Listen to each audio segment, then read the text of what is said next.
My appendix burst at 3 in the morning. The pain was so agonizing I could not even stand. I called my parents 17 times. On the 18th try, my mother finally texted back. She wrote, "Tomorrow is your sister Chloe's baby shower. The Preston family is flying in from Boston. We cannot leave now. Call an Uber." I dragged myself to the emergency room and flatlined on the operating table for 2 full minutes. When I woke up, the surgeon looked at me with a mixture of pity and disgust. He said, "Maya, a woman claiming to be your mother, is in the lobby demanding we discharge you immediately to avoid paying your hospital bill. But you do not need to worry, because the man who just paid your $150,000 invoice left a message that sent your parents running." Before I tell you who that man was, and how I destroyed my family's fake high society empire, let me know where you are watching from in the comments. Hit the like button and subscribe if you have ever been the scapegoat in your own family. The pain woke me up long before my alarm ever could. It was a sharp, vicious stabbing sensation in my lower right abdomen that completely took my breath away. My name is Maya. I am 30 years old and I run a crisis public relations agency here in Atlanta. I spend my days managing massive corporate disasters for high-profile clients. But lying on my cold bathroom floor, clutching my stomach, I was facing a terrifying crisis I could not spin. I reached for my phone with shaking hands. The screen blurred as I desperately dialed my parents' house. My father, Marcus, and my mother, Vivian, are completely obsessed with status. They belong to all the right social clubs, attend the most exclusive galas, and bend over backward to impress anyone with old money. They were especially obsessed with my 28-year-old sister Chloe and her husband Preston. Chloe was a former pageant queen at Spelman College, and Preston comes from a wealthy white family in Boston, with a trust fund that my parents treat like absolute royalty. They worship the ground Preston walks on simply because of his last name and his skin color, hoping his family's generational wealth will elevate their own social standing. I called my parents' landline. No answer. I called my mother's cell phone. No answer. I called my father's phone. Still nothing. I dialed 17 times. Every single ring echoed in the silent bathroom, while cold sweat poured down my face and my vision began to tunnel. Finally, on the 18th attempt, a text message popped up from my mother. It did not ask if I was okay. It did not ask why I was calling repeatedly in the middle of the night. It read exactly this: "Stop calling us Maya. Tomorrow is Chloe's baby shower at the country club. The Preston family is flying in from Boston and we are hosting them. We cannot leave our guests or ruin our sleep for whatever drama you are creating right now. Call an Uber." I stared at the glowing screen as tears blurred my vision. The betrayal hit me far harder than the physical agony. My own mother was prioritizing her rich white son-in-law and a country club baby shower over her eldest daughter crying out for help. I was just a self-made business owner, in their eyes a working-class girl who did not marry into wealth and therefore had no real value. I dragged my heavy body across the cold tile floor. Every movement felt like broken glass twisting inside my stomach. I managed to unlock my front door and crawl into the hallway of my building. Thankfully, a neighbor returning from a late shift found me curled up near the elevator and immediately called an ambulance. The ride to the hospital was a chaotic blur of flashing red lights and piercing sirens. By the time they wheeled me through the emergency room doors, my vision was fading entirely to black. The triage nurse took one look at my pale face and my rigid stomach and started shouting urgent orders. I remember the frantic rush down the brightly lit corridors, the rapid cutting of my clothes, and the sudden freezing air against my skin. The surgeon leaned over me and explained that my appendix had ruptured. Sepsis was setting in quickly. My organs were beginning to shut down. As the heavy anesthesia flowed into my veins, my last conscious thought was the bitter, heartbreaking realization that if I died tonight, my parents would probably complain about how my funeral ruined their weekend social calendar. I flatlined on the operating table. For 2 entire minutes, my heart stopped beating. The medical team had to use a defibrillator to shock me back to life. During those 2 minutes of darkness, I did not see a bright, comforting light. I did not see my life flash before my eyes in a beautiful montage.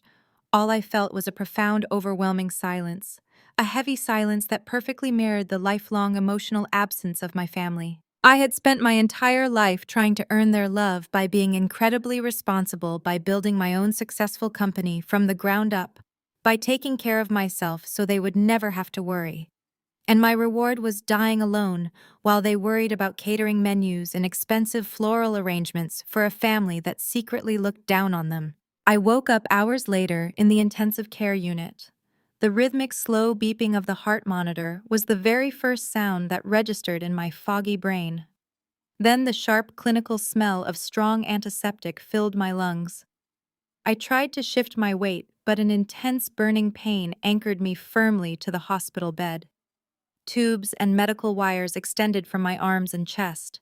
The heavy wooden door opened, and the lead surgeon walked in holding a silver clipboard. He looked incredibly exhausted, but visibly relieved to see my eyes open. He checked my vitals carefully and shined a small, bright light into my pupils. "You are very lucky to be alive, Maya," he said softly. "Your appendix burst completely, and the toxic infection had spread rapidly throughout your abdominal cavity. We actually lost you for 2 minutes during the procedure." I stared up at the sterile ceiling, letting the heavy reality of my near-death experience sink into my bones. I wanted to ask for some water, but my throat was entirely too dry to speak. Before I could force a word out, the surgeon pulled up a chair beside my bed. His professional expression shifted from clinical relief to deep personal concern. He leaned in and lowered his voice. "Maya, I need to tell you exactly what is happening outside this room right now. There is a woman in the waiting area who claims to be your mother, Vivian. She arrived about 20 minutes ago." I felt a tiny, fragile spark of hope ignite in my chest. Maybe they had realized their horrible mistake. Maybe they had felt a sudden pang of guilt and rushed to the hospital after all to make sure their daughter survived. But that tiny spark was instantly and brutally extinguished by the doctor's next words. He took a deep breath and continued. "She is absolutely not here to see how you are doing. She has been screaming at the nursing staff demanding that we process your discharge paperwork immediately. I explained to her that you just survived a massive lethal infection and that leaving this bed right now could easily cause a fatal relapse. Do you know what she said to me? She said she absolutely refuses to sign any financial responsibility forms for your intensive care treatment and that you need to get up and leave immediately because she will not let your hospital debt ruin her perfect credit score. She is literally trying to force you out of a hospital bed while you are recovering from life support, just so she does not have to pay a single dime." The monitors beside me began to beep faster and faster as my heart rate spiked with pure, unadulterated rage. My own mother wanted to throw me out onto the street with fresh surgical wounds, just to protect her precious bank account. The doctor placed a gentle, calming hand on my shoulder. "But you do not need to worry about her, Maya," he said with a sudden, sharp smile, "because someone else stepped in. A man arrived shortly after your mother started her selfish tantrum. He walked straight up to the billing department and handed them a solid black card. He paid your entire $150,000 medical bill in full without blinking an eye. And then he walked over to your mother and whispered something in her ear that made her turn pale and literally run out of the emergency room doors in a complete panic." I stared at the doctor in complete, absolute shock. My tired mind raced frantically, trying to think of anyone in my life who would do such an incredibly generous thing. Who was it? I managed to whisper through my dry, cracked lips. The doctor smiled warmly and handed me a thick, cream-colored envelope that had been resting quietly under his clipboard. He told me to get some rest and stepped out of the room, closing the door gently behind him. I slowly peeled open the heavy envelope with my trembling fingers, bracing myself for whatever truth lay inside. Just as my trembling fingers brushed against the heavy cream-colored paper of the envelope, the heavy wooden door to my intensive care room was shoved violently inward. The door hit the wall with a sharp, deafening crack that made my fresh surgical wounds throb. My mother, Vivian, marched into the sterile room looking like she had just stepped off the cover of a luxury lifestyle magazine. She wore a pristine, tailored emerald green suit accented with a perfectly draped silk scarf. Her hair was immaculately styled, and her diamond earrings caught the harsh, fluorescent hospital lights. My father, Marcus, trailed closely behind her, frantically checking his heavy gold Rolex watch with deep irritation. And right behind them, stepping into my room with an arrogant, familiar smirk, was Preston. Preston is my sister Chloe's husband. He is a 32-year-old hedge fund manager from a long, unbroken line of Boston old money. He wore a casual cashmere sweater draped effortlessly over his shoulders, looking utterly bored by the inconvenience of my near-death experience. My parents worshipped the ground Preston walked on simply because of his skin color and his family's generational wealth.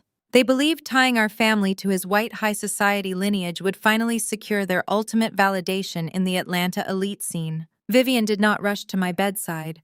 She did not ask how I was feeling or even glance at the terrifying medical machines keeping me alive. Instead, she pointed a perfectly manicured finger directly at my face and snapped. "Maya, what on earth is wrong with you? Do you have any idea what time it is?" The Preston family patriarch just landed his private jet at the airfield, and we are supposed to be hosting their welcome brunch at the country club in exactly 1 hour. You deliberately waited until the most important weekend of your sister's life to pull a stunt like this. Looking at her pointing finger, my mind violently snapped back to a freezing Tuesday morning 12 years ago. I was 18 years old, burning up with a 102-degree fever and barely able to stand in our kitchen. I had begged my mother to let me call in sick to my double shift at the local diner. Vivian had grabbed my greasy uniform shirt, shoved it against my aching chest, and told me to swallow some pills and get out the door. She said Chloe needed a custom-beaded gown for her Spelman College pageant, and my diner paycheck was the only way to cover the rush delivery fee. My fever, my pain, and my literal health meant absolutely nothing compared to the visual perfection of her golden child. 12 years had passed and absolutely nothing had changed. I was still just an inconvenient obstacle to her endless social climbing. My father Marcus finally looked up from his luxury watch. His face was twisted with pure corporate annoyance. "Maya," he said using his sharpest executive tone, "your mother has been dealing with the billing department for 20 minutes. They are quoting us an astronomical figure for this intensive care suite. You know very well we just maxed out our credit lines to secure the VIP pavilion for Chloe's baby shower today. You need to sign a waiver absolving us of all financial responsibility right now, and then you need to get dressed. We are not paying for you to lounge around here pretending to be sick while we have elite guests waiting on us." Before I could even force my dry throat to form the words to defend myself, Preston stepped forward. He bypassed my parents entirely easily, asserting his dominant role in the hierarchy they so desperately worshipped. He reached into his designer leather wallet and pulled out 5 crisp $100 bills. He did not hand them to me.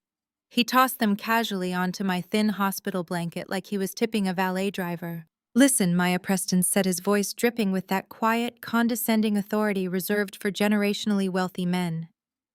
"Do not be a burden to my in-laws today.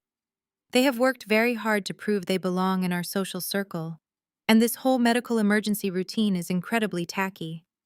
Take this cash. Pay for your little Uber ride back to whatever apartment you live in and take care of yourself. We have a 4-course catering menu waiting, and frankly, your drama is killing the mood." My heart monitor began to beep wildly. The machine screamed out the intense, furious rage that my body was too weak to articulate. My own parents were standing right there, actively watching a privileged white man throw money at their critically ill black daughter like she was a beggar on the street. And they said absolutely nothing. In fact, my mother looked relieved that Preston had handled the dirty work for her so she would not have to open her own purse. The rapid blaring of my heart monitor summoned immediate backup. The lead surgeon stormed back into the room, flanked by 2 massive hospital security guards. The doctor's face was flushed with pure professional outrage. He stepped directly between my hospital bed and Preston, using his own body as a physical shield to protect me. "I told you to wait in the lobby," the surgeon barked at my mother, his voice echoing sharply off the tile walls. "This patient is recovering from a massive septic rupture. Your presence is causing acute medical distress. I want all 3 of you out of this room right now before I have security physically drag you out of my hospital." My father puffed out his chest, trying desperately to salvage his fragile pride in front of his wealthy son-in-law. "You cannot speak to us like that. We are her family." The surgeon did not back down a single inch. Family does not try to force a septic patient onto the street to save a few bucks. He fired back coldly. "Get out. Now." Preston rolled his eyes and shook his head, as if the entire medical staff was entirely beneath his notice. "Come on, Vivian," he said, turning his back to me without a second glance. "Let us leave. We have a country club waiting and I am parched." My mother and father instantly fell into step behind him, practically tripping over themselves to follow his lead out the heavy wooden doors. They did not look back at me once.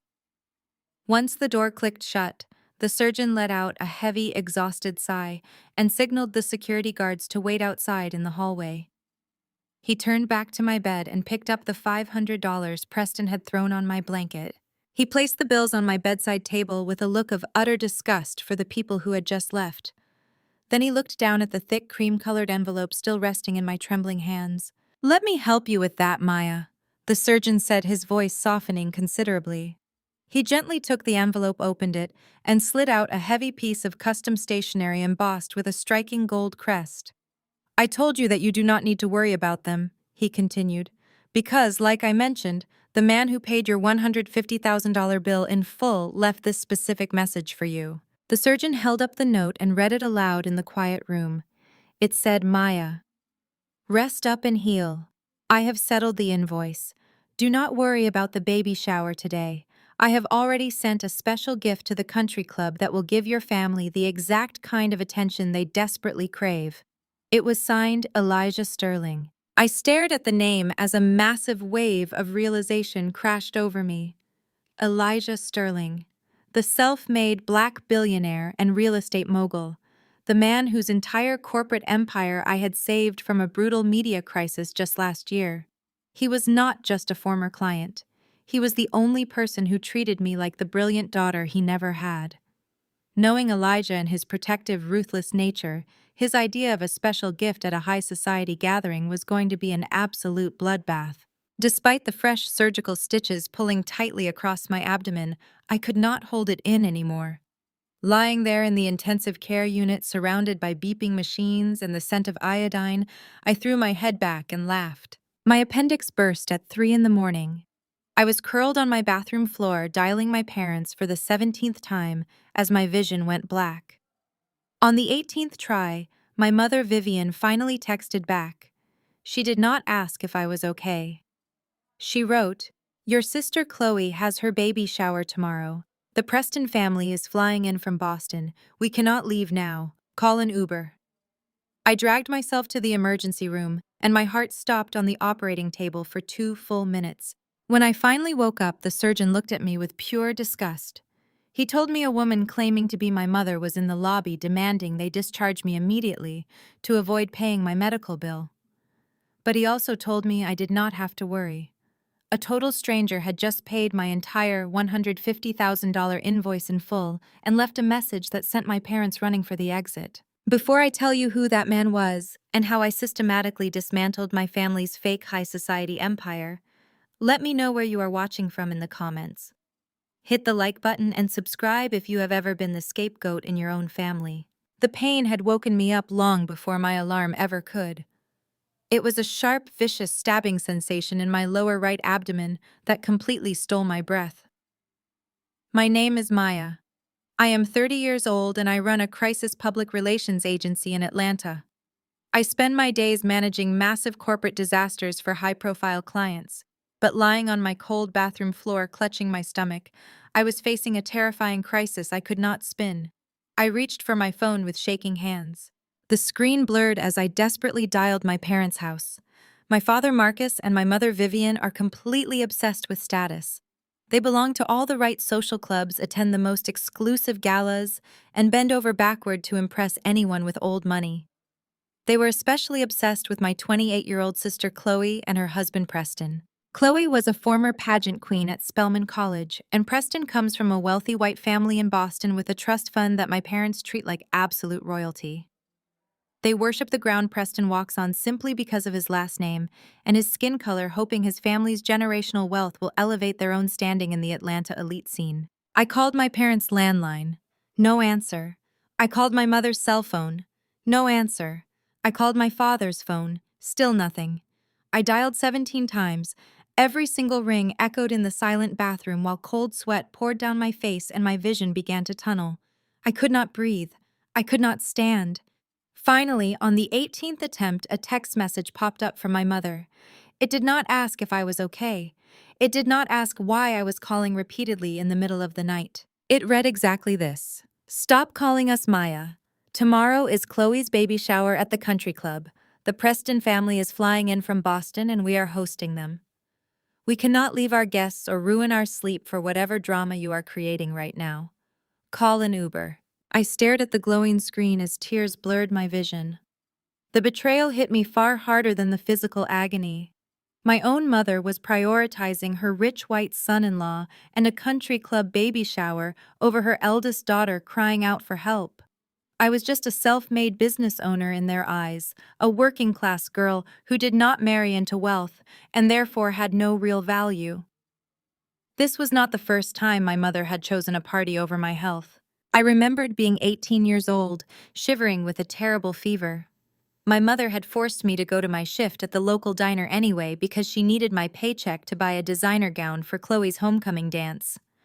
My pain was always an inconvenience to her social climbing. I dragged my heavy body across the cold tile floor.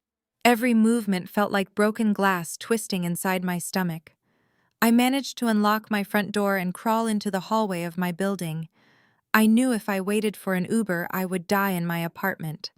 Thankfully, a neighbor returning from a late shift found me curled up near the elevator and immediately called an ambulance. The ride to the hospital was a chaotic blur of flashing red lights and piercing sirens. By the time they wheeled me through the emergency room doors, my vision was fading entirely to black. The triage nurse took one look at my pale face and my rigid stomach and started shouting urgent orders. I remember the frantic rush down the brightly lit corridors, the rapid cutting of my clothes, and the sudden freezing air against my skin. The surgeon leaned over me and explained that my appendix had ruptured. Sepsis was setting in quickly, my organs were beginning to shut down. As the heavy anesthesia flowed into my veins, my last conscious thought was the bitter, heartbreaking realization that if I died tonight, my parents would probably complain about how my funeral ruined their weekend social calendar. I flatlined on the operating table. For 2 entire minutes, my heart stopped beating. The medical team had to use a defibrillator to shock me back to life. During those 2 minutes of darkness, I did not see a bright, comforting light. I did not see my life flash before my eyes in a beautiful montage. All I felt was a profound, overwhelming silence, a heavy silence that perfectly mirrored the lifelong emotional absence of my family. I had spent my entire life trying to earn their love by being incredibly responsible, by building my own successful company from the ground up, by taking care of myself so they would never have to worry. And my reward was dying alone while they worried about catering menus and expensive floral arrangements for a family that secretly looked down on them. I woke up hours later in the intensive care unit. The rhythmic, slow beeping of the heart monitor was the very first sound that registered in my foggy brain. Then the sharp, clinical smell of strong antiseptic filled my lungs. I tried to shift my weight, but an intense, burning pain anchored me firmly to the hospital bed. Tubes and medical wires extended from my arms and chest. The heavy wooden door opened and the lead surgeon walked in holding a silver clipboard. He looked incredibly exhausted, but visibly angry. Not at me, but at something happening outside my room. He checked my vitals carefully and shined a small bright light into my pupils. "You are very lucky to be alive, Maya," he said softly. "Your appendix burst completely, and the toxic infection had spread rapidly throughout your abdominal cavity. We actually lost you for 2 minutes during the procedure." I stared up at the sterile ceiling, letting the heavy reality of my near-death experience sink into my bones. I wanted to ask for some water, but my throat was entirely too dry to speak. Before I could force a word out, the surgeon pulled up a chair beside my bed. His professional expression shifted from clinical relief to deep personal disgust. He leaned in and lowered his voice. "Maya, I need to tell you exactly what is happening outside this room right now. There is a woman in the waiting area who claims to be your mother, Vivian. She arrived about 20 minutes ago." I felt a tiny, fragile spark of hope ignite in my chest. Maybe they had realized their horrible mistake. Maybe they had felt a sudden pang of guilt and rushed to the hospital after all to make sure their daughter survived. But that tiny spark was instantly and brutally extinguished by the doctor's next words. He took a deep breath and continued. She is absolutely not here to see how you are doing. She has been screaming at the nursing staff demanding that we process your discharge paperwork immediately. I explained to her that you just survived a massive lethal infection and that leaving this bed right now could easily cause a fatal relapse. Do you know what she said to me? She said she absolutely refuses to sign any financial responsibility forms for your intensive care treatment. She told me that you need to get up and leave immediately because she will not let your hospital debt ruin her perfect credit score or delay her country club schedule. She is literally trying to force you out of a hospital bed while you are recovering from life support just so she does not have to pay a single dime. Just as my trembling fingers brushed against the heavy cream-colored paper of the envelope, the heavy wooden door to my intensive care room was shoved violently inward. The door hit the wall with a sharp, deafening crack that made my fresh surgical wounds throb. My mother Vivian marched into the sterile room looking like she had just stepped off the cover of a luxury lifestyle magazine. She wore a pristine, tailored emerald green suit accented with a perfectly draped silk scarf. Her hair was immaculately styled, and her diamond earrings caught the harsh fluorescent hospital lights. My father Marcus trailed closely behind her, frantically checking his heavy gold watch with deep irritation. And right behind them, stepping into my room with an arrogant, familiar smirk, was Preston. Preston is my sister Chloe's husband. He is a 32-year-old hedge fund manager from a long, unbroken line of Boston old money. He wore a casual cashmere sweater draped effortlessly over his shoulders, looking utterly bored by the inconvenience of my near-death experience. My parents worshipped the ground Preston walked on simply because of his skin color and his family's generational wealth. They believed tying our family to his white, high society lineage would finally secure their ultimate validation in the Atlanta elite scene. Vivian did not rush to my bedside. She did not ask how I was feeling or even glance at the terrifying medical machines keeping me alive. Instead, she pointed a perfectly manicured finger directly at my face and snapped. Maya, what on earth is wrong with you? Do you have any idea what time it is? The Preston family patriarch just landed his private jet at the airfield, and we are supposed to be hosting their welcome brunch at the country club in exactly 1 hour. You deliberately waited until the most important weekend of your sister's life to pull a stunt like this. Looking at her pointing finger, my mind violently snapped back to a freezing Tuesday morning 12 years ago. I was 18 years old, burning up with a 102-degree fever and barely able to stand in our kitchen. I had begged my mother to let me call in sick to my double shift at the local diner.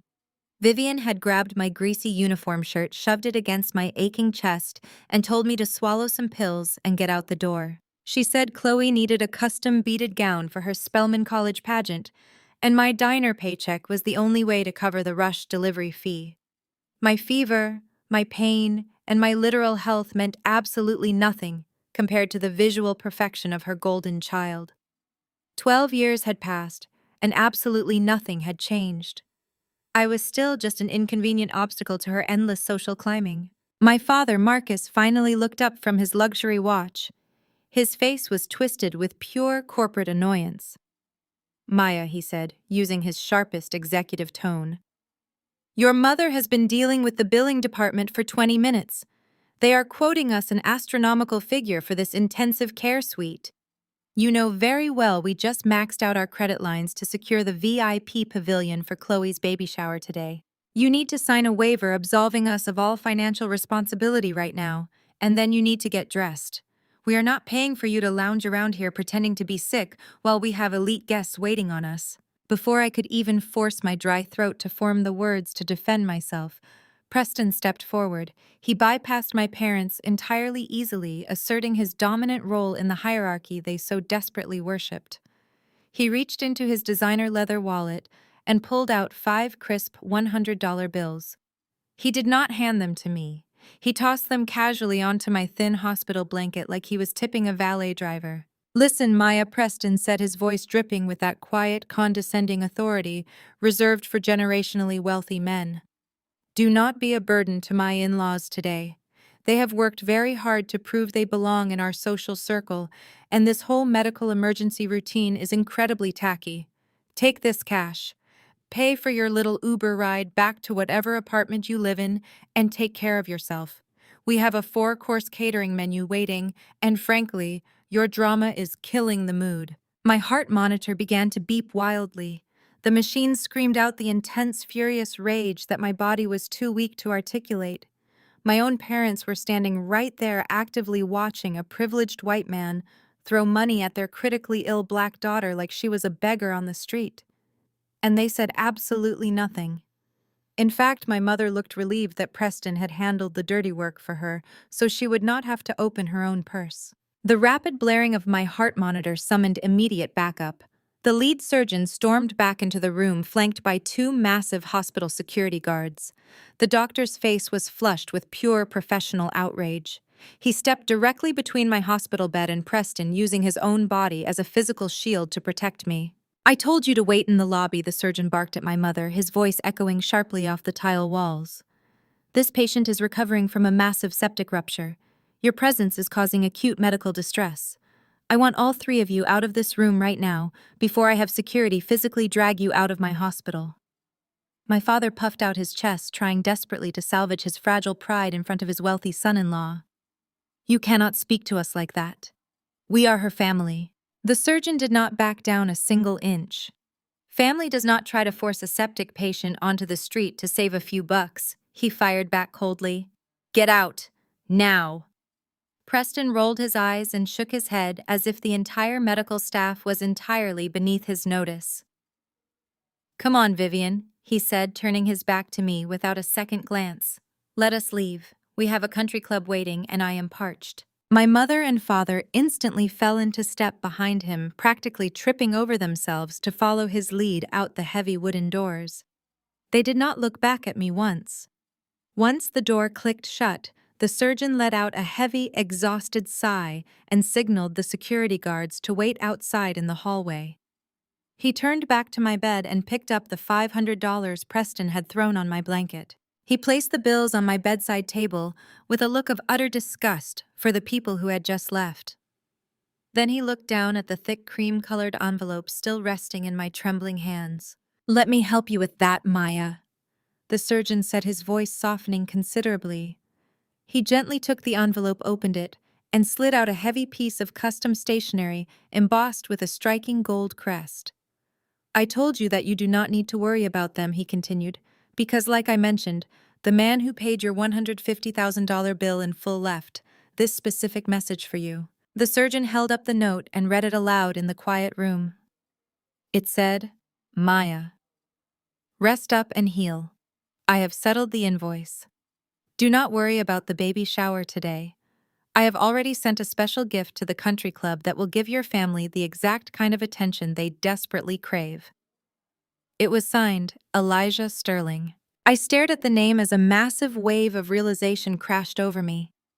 Elijah Sterling, the self-made black billionaire and real estate mogul, the man whose entire corporate empire I had saved from a brutal media crisis just last year. He was not just a former client. He was the only person who treated me like the brilliant daughter he never had. Knowing Elijah and his protective, ruthless nature, his idea of a special gift at a high society gathering was going to be an absolute nightmare for my status-obsessed parents. But as much as I appreciated his intervention, a sudden burning realization washed over me. I could not just lie here. I could not let my parents and Preston stand in a ballroom, sipping expensive champagne, playing the role of the perfect wealthy family, while the daughter they literally left to die was tucked away out of sight. I needed to look them in the eyes. I needed them to see that they did not break me. Before I could even attempt to sit up, the heavy door to my room opened again. 2 massive men wearing impeccably tailored dark suits stepped inside. They moved with a quiet military precision, immediately securing the perimeter of my hospital room. A third man walked in behind them, carrying a black leather medical bag. He introduced himself as Dr. Hayes, the private concierge physician for the Sterling family. He explained that Mr. Sterling had dispatched his personal security and medical team the moment he learned about my emergency. Mr. Sterling wants you transferred to his private recovery estate immediately, Dr. Hayes said while checking the monitors beside my bed. We have an advanced transport unit waiting downstairs. You will have round-the-clock care until your surgical wounds are completely healed. I looked at the doctor and then down at my own trembling hands. The pain radiating from my abdomen was blinding, but the fire burning in my chest was so much stronger. I am not going to a recovery estate, I said, my voice raspy but resolute. I am going to the country club. Dr. Hayes froze and stared at me like I had completely lost my mind. Maya, you flatlined hours ago. You just had major abdominal surgery for a ruptured appendix. Your body has endured massive trauma. If you try to stand up right now, you could tear your stitches or trigger a dangerous drop in your blood pressure. You need rest. I need to finish this, I fired back. My parents just tried to throw me onto the street because my near-death experience was inconvenient for their social calendar. My sister is currently accepting gifts from the same white elite family that looks down on our entire culture. I am not hiding in a quiet room while they celebrate my absence. I looked directly into the doctor's eyes. I know you have high-grade pain management in that bag. Give me a safe injection that will keep me on my feet for exactly 2 hours. That is all the time I need. Dr. Hayes opened his mouth to argue, but the lead security guard gently placed a hand on his shoulder. You know how Mr. Sterling operates, Doc, the guard said with a faint smirk. She has the exact same stubborn blood in her veins. You are not going to talk her out of this. Just patch her up, and we will keep her safe. The doctor let out a heavy, defeated sigh but nodded. He opened his leather bag and prepared a specialized injection. He warned me that it would mask the pain temporarily, but the moment it wore off, I would feel every single consequence of my actions. I did not care. As the cool medication flooded my system, the agonizing burning in my stomach began to dull into a manageable throbbing ache. I turned to the security guard. I need clothes, I told him. I cannot crash a high-society baby shower in a hospital gown. I need my assistant to bring my black suit from my office closet. The guard tapped his earpiece and relayed the message instantly. Within 45 minutes, my personal assistant arrived breathless and holding a pristine garment bag. Getting dressed was an absolute battle of willpower. Every movement pulled at my fresh stitches, but the medication kept the worst of the agony at bay. I slipped into my tailored charcoal blazer and matching wide-leg trousers. The sharp, structured lines of the suit felt like heavy armor sliding over my vulnerable, battered body. I applied a bold red lipstick to hide the pale, sickly color of my face. When I looked in the hospital mirror, I did not see a victim who had nearly died on an operating table just hours prior. I saw a woman ready to burn down a kingdom of lies. The security detail escorted me down the private elevator and out the back entrance of the hospital. A sleek, armored black SUV was waiting by the curb with the engine quietly purring. The drive to the country club took exactly 20 minutes. It was 20 minutes of perfectly silent, focused anticipation. I watched the sprawling mansions of Buckhead roll past the tinted windows. I thought about how many years my parents had sacrificed their own dignity just to be invited into these exclusive zip codes. They had traded their morals, their culture, and eventually their own flesh and blood just to secure a seat at a table that was never built for them. The SUV pulled up to the grand entrance of the Atlanta Country Club. It was a massive, imposing structure of white columns and perfectly manicured hedges designed specifically to keep certain people out while elevating those lucky enough to be allowed inside. The valet rushed forward to open my door, but Elijah's security guard beat him to it. I stepped out of the vehicle and the midday Georgia heat hit my face. My abdomen throbbed fiercely, a sharp reminder of the surgical staples holding my body together, but I forced my posture to remain entirely perfectly straight. I walked up the wide marble steps with deliberate, measured purpose. My two massive security guards flanked me, like shadow figures projecting an aura of untouchable authority. The country club staff standing by the grand entrance took one look at my sharp suit and the heavy security detail and immediately stepped aside without asking a single question. I stood right outside the heavy double oak doors of the main ballroom. From the other side of the thick wood, I could hear the faint sound of clinking champagne glasses and the loud melodic laughter of wealthy people completely oblivious to the real world. I could hear my mother Vivian raising her voice in a cheerful toast, probably praising the Preston family for their incredible generosity. I adjusted my blazer one final time. I took a slow, deep breath, ignoring the sharp sting of pain in my side. I raised my foot, and the sharp click of my designer heel echoed loudly against the polished marble floor. I reached out and grabbed the heavy brass handle. They wanted to pretend I did not exist. They wanted to celebrate their perfect fake reality while I faded into nothing. But they were about to learn that you cannot bury someone who refuses to die. I pushed the heavy oak doors wide open and stepped straight into the light. The grand ballroom of the Atlanta Country Club was a dizzying, suffocating whirlwind of crystal chandeliers, clinking champagne flutes, and absolute pretension. The air was thick with the heavy scent of expensive floral arrangements and roasted duck. The entire space had been transformed into a lavish pastel wonderland, dedicated to celebrating a baby that had not even arrived yet. I stood perfectly still at the entrance, letting my eyes adjust to the bright lights and taking in the sickening scene before me. The room was divided by a stark and visible line of social hierarchy. Preston's family occupied the center tables like reigning monarchs holding court over their eager subjects. His parents and their wealthy white friends sat with perfectly straight posture, sipping imported wine and loudly boasting about their Mayflower ancestry and their summer estates in Martha's Vineyard. My parents, Marcus and Vivian, hovered around them like desperate, eager servants. They were practically vibrating with the need for validation, nodding along to every single word the Prestons said, and laughing far too loudly at jokes that were not even remotely funny. I watched my father, a man who usually demanded absolute respect from everyone in his community, shrink himself down to agree with Preston's father about the local real estate market. I watched my mother pour champagne for Preston's mother, acting more like hired help than the grandmother of the baby they were celebrating. They were willing to trade their dignity, their culture, and their own flesh and blood just to absorb a tiny fraction of that old money prestige. The heavy oak doors slamming against the walls had cut through the upbeat jazz music like a gunshot. The live string quartet in the corner missed a note and stumbled to a halting, clumsy stop. Every head in the massive ballroom turned toward the entrance. I stood there framed by the grand doorway, flanked by my two towering security guards. My tailored charcoal blazer hung sharply over my shoulders, hiding the fresh surgical staples holding my abdomen together. My face was pale from the severe blood loss, but my red lipstick was flawless and my posture was completely unbroken.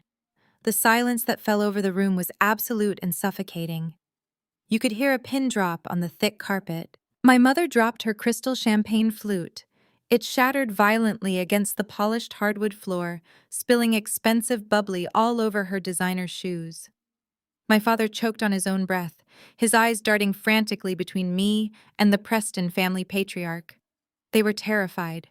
They were not terrified because I looked pale or because they thought I might be in medical distress. They were terrified because my presence was actively ruining their carefully curated illusion of the perfect, obedient family. I was the dark secret they had tried to lock away in a hospital room, and now I was standing right in front of their elite audience. Chloe was seated at the far end of the room on an absurdly large wicker throne surrounded by towering piles of pastel-wrapped gifts. She wore a tight silk maternity dress and a literal fake diamond tiara resting on her perfectly curled hair. Instead of looking at me and asking if her sister had survived the surgery, she instantly shifted into her favorite role, the victim.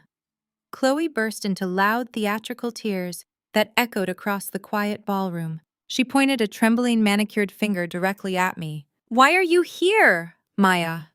Chloe shrieked, her voice pitching into a hysterical whine. "You could not let me have just one day. You are so obsessed with ruining my life because you are jealous. You are just completely jealous that I married Preston and secured my future while you are going to die alone with your ridiculous little business. You could not stand the fact that the Prestons are hosting this beautiful party for me, so you had to fake some dramatic medical emergency just to steal my spotlight. Get out! Get out right now!" A collective gasp rippled through the wealthy guests. Preston's mother clutched her pearls, murmuring something highly offensive under her breath about the unhinged behavior of urban families and how they simply do not know how to conduct themselves in polite society. The casual racism wrapped in Southern hospitality made my stomach turn, but my parents did not even flinch. Preston just leaned back in his chair and smirked. His cold blue eyes locked onto mine, filled with arrogant amusement. He was entirely enjoying the spectacle of my black family tearing itself apart for his entertainment. He loved watching my parents humiliate themselves to protect his comfort. This was a game to him, and we were all just pieces on his board. Vivian realized she was rapidly losing the approval of her precious white in-laws. Her face contorted with pure, desperate rage.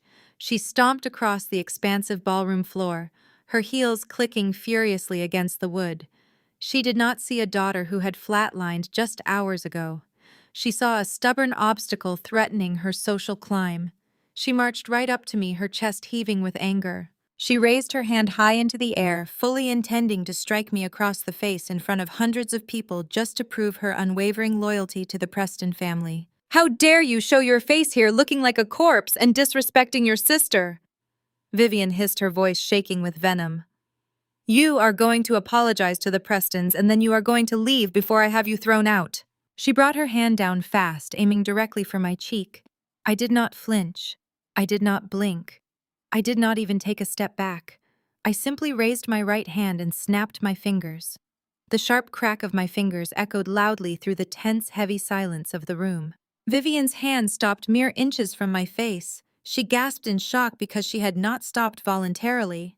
One of my massive security guards had stepped forward with lightning speed and effortlessly caught her wrist in a vice grip, stopping her assault instantly.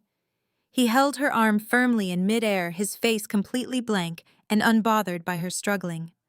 Vivian shrieked, demanding that Preston and Marcus do something about these thugs. She yelled that I was a disgrace and that I had no right to bring my cheap security into a place of such high society. But the real shock did not come from my security team. The real shock came from the back of the room. The general manager of the Atlanta Country Club, a notoriously strict older man who catered exclusively to old money and generational wealth, rushed forward through the crowd of stunned guests. My parents immediately expected him to call the police. They expected him to protect the wealthy Preston family and throw the disruptive black daughter out onto the street. Vivian even started shouting at the manager to call the authorities and have me arrested for trespassing on a private event. She wanted me dragged out in handcuffs just to save her own face. But the manager did not rush to protect the Prestons. He did not rush to comfort my mother or ask if Chloe was okay. He bypassed the wealthy white family entirely without even a sideways glance. He walked directly up to me, stopped inches away, and bowed deeply from the waist down in front of the entire silent ballroom. The general manager kept his head bowed low, demonstrating a level of profound respect that sent a physical shockwave through the entire ballroom. "Miss Maya," he said loudly enough for every single wealthy guest to hear. "It is an absolute privilege to have you on the premises today. We had no idea you would be visiting us. How may the club assist you right now?" My mother, Vivian, looked like she had just been struck across the face with a heavy brick. Her jaw actually dropped open and she stumbled backward, bumping awkwardly into Preston's father. My father, Marcus, turned a sickly pale shade of gray, his eyes darting frantically between me and the manager. Chloe completely forgot she was supposed to be playing the fragile crying victim. She sat frozen on her ridiculous wicker throne, staring at the manager in pure undisguised horror. The wealthy white guests from Boston began to murmur among themselves, their previously arrogant expressions shifting into deep confusion. Preston's mother, a woman who built her entire personality around exclusivity and class hierarchy, stepped forward with an angry scowl. "Vivian," she snapped, her tone dripping with sudden condescension. "What on earth is going on here? Why is the general manager of this country club bowing to your estranged daughter? I thought you said she was just a struggling hairstylist who ran some cheap little shop downtown." I did not let my mother answer. I held out my hand, and the manager immediately signaled an assistant, who rushed forward and placed a thick leather-bound financial portfolio directly into my palm.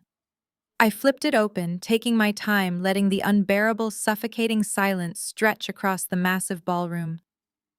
I looked right at my parents, watching them squirm under the crushing weight of their own lies. You wanted to throw me out of a hospital bed to protect your credit score, I said, my voice carrying clearly and powerfully to every corner of the room. You bragged to these people about your elite status. You acted like you were royalty. But did you happen to mention to your wealthy white in-laws that you had to take out a second mortgage on your family home just to afford the basic initiation fee for this club? A collective gasp echoed through the room. Preston's mother clutched her pearl necklace, taking a deliberate step away from my mother, as if poverty was a contagious disease. Marcus lunged forward, his face twisting with panic and rage. "Shut your mouth, you ungrateful girl," he barked, trying to use his booming voice to regain control. "You are lying.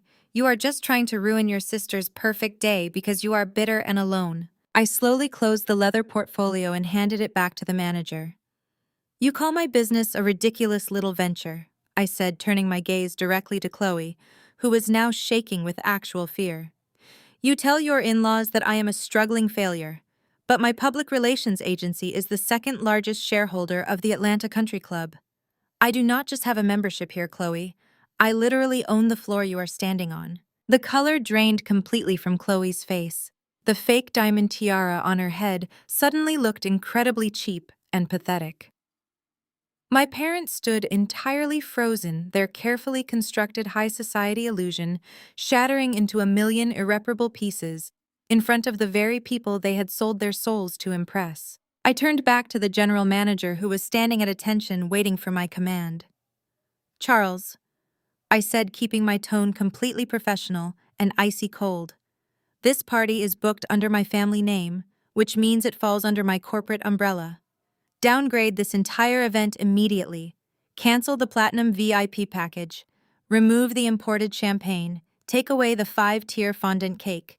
Drop their service level down to the absolute basic minimum allowed by health and safety regulations." "Yes, Miss Maya," Charles said without a single second of hesitation. He raised his hand and snapped his fingers.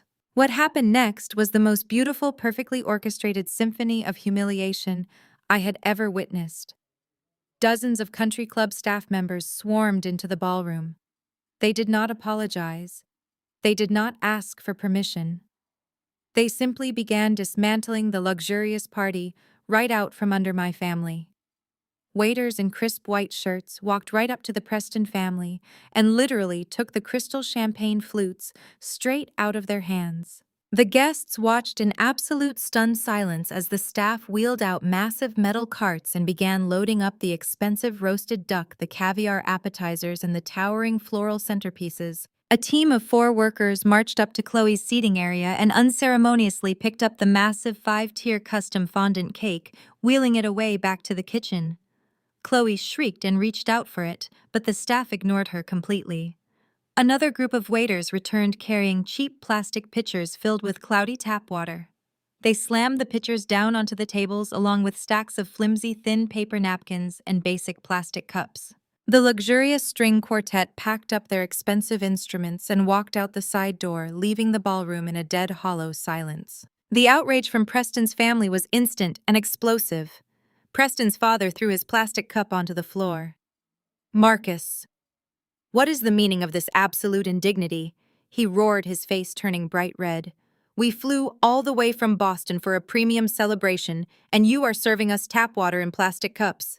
Are you completely broke? Have you been lying to us this entire time?" Vivian burst into panicked, desperate tears. She fell to her knees, rushing over to Preston's mother and grabbing her hands. "Please, Margaret, you have to understand," she begged, her voice cracking with pathetic desperation. "Maya is insane. She is a jealous, bitter woman trying to destroy us. We have money. I swear we have money. Please do not leave." But Margaret snatched her hands away, looking at my mother with pure, unadulterated disgust. "Do not touch me, you fraudulent social climbing embarrassment." Margaret spat, wiping her hands on her dress as if Vivian had soiled her. "You lied to us about your wealth. You lied to us about your status. We are leaving right now." The entire Preston family began to gather their expensive coats and designer bags, preparing to march out of the ballroom. Chloe threw herself onto the floor, sobbing uncontrollably, screaming that her perfect day was ruined and that her life was officially over.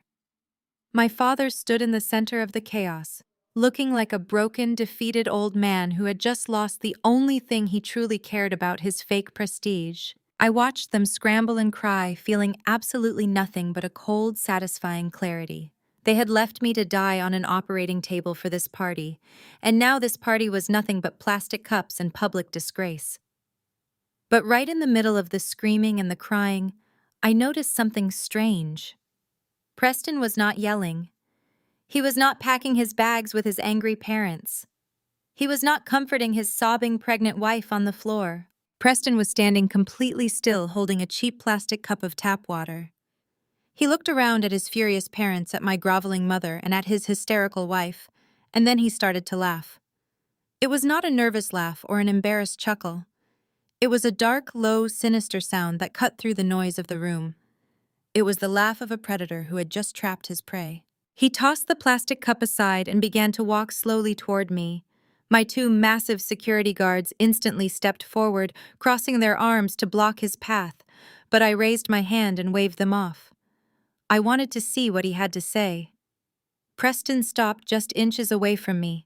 The arrogant smirk on his face had transformed into something deeply evil. He looked me up and down, taking in my sharp suit and my confident posture. "You really think you are so smart, Maya?" he whispered, his voice so low that only I could hear it over the sound of Chloe's crying. "You think coming in here and taking away some cake and champagne makes you a winner? You think exposing your pathetic broke parents gives you power over me?" He leaned in closer, his cold breath brushing against my ear. His words were slow and deliberately calculated to inflict maximum damage. "You should have stayed in that hospital bed," Maya Preston whispered, his voice dripping with pure malice. "Because while you were busy flatlining on that operating table, while your heart was stopped for 2 minutes, your dear parents were very busy too. They signed a document declaring you medically incapacitated. They gave me full emergency medical and financial power of attorney over your life." My breath caught in my throat, but I forced my face to remain entirely blank. Preston smiled, a wide, terrifying grin showing all his teeth. "You do not own your public relations agency anymore, Maya," he said softly. "I do. I signed the transfer papers an hour ago. Every single asset you have built, every dollar you own, is currently being absorbed into my investment fund. You came here to take away our champagne, but I already took your entire empire. Welcome to the real world, little girl. You have absolutely nothing left." The sound of my own laughter felt like a physical release, shaking the heavy toxic tension right out of the room. I pressed a hand to my stomach, carefully supporting my fresh surgical wounds, but I could not stop the waves of pure dark amusement rolling through me. Preston's face shifted from arrogant confidence to rigid confusion. The deep blue eyes that had looked at me with such overwhelming superiority just moments before were now darting back and forth, searching for the trap he suddenly realized he might have stepped into. "What is so funny, Maya?" Preston demanded, his voice losing its smooth, practiced rhythm and pitching upward with genuine anxiety. "Are you having a psychotic break? I told you I control everything. You have zero leverage here. Stop laughing."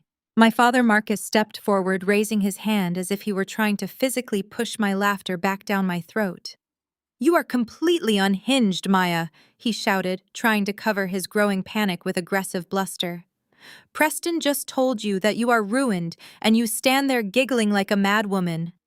This is exactly why you need a conservatorship. You are mentally unfit to handle your own affairs." I finally caught my breath, waving my hand through the air as if clearing away a foul smell. I wiped a single tear of mirth from the corner of my eye and looked directly at the wealthy white hedge fund manager who thought he could outsmart a black woman who had survived the absolute trenches of the corporate crisis world. "I am not laughing because I am crazy." "Preston," I said, my voice dropping into a deadly calm, measured tone that made the temperature in the room plummet. "I am laughing because you are a hedge fund manager who prides himself on ruthless acquisitions, and yet you just committed the most spectacular financial suicide I have ever witnessed. You did not even do a basic background check on the company you rushed to steal." Preston scoffed loudly, but his hands were visibly shaking. He shoved them deep into the pockets of his expensive trousers to hide the tremor. "That is a desperate bluff, Maya. I had my top analysts review your corporate structure the moment your mother called me from the hospital. Your public relations agency is valued at over $40 million. You have high-end contracts, global retainers, and massive liquid assets. I absorbed all of it. The transfer is legally binding." Chloe peeked out from behind his shoulder, her eyes wide and greedy.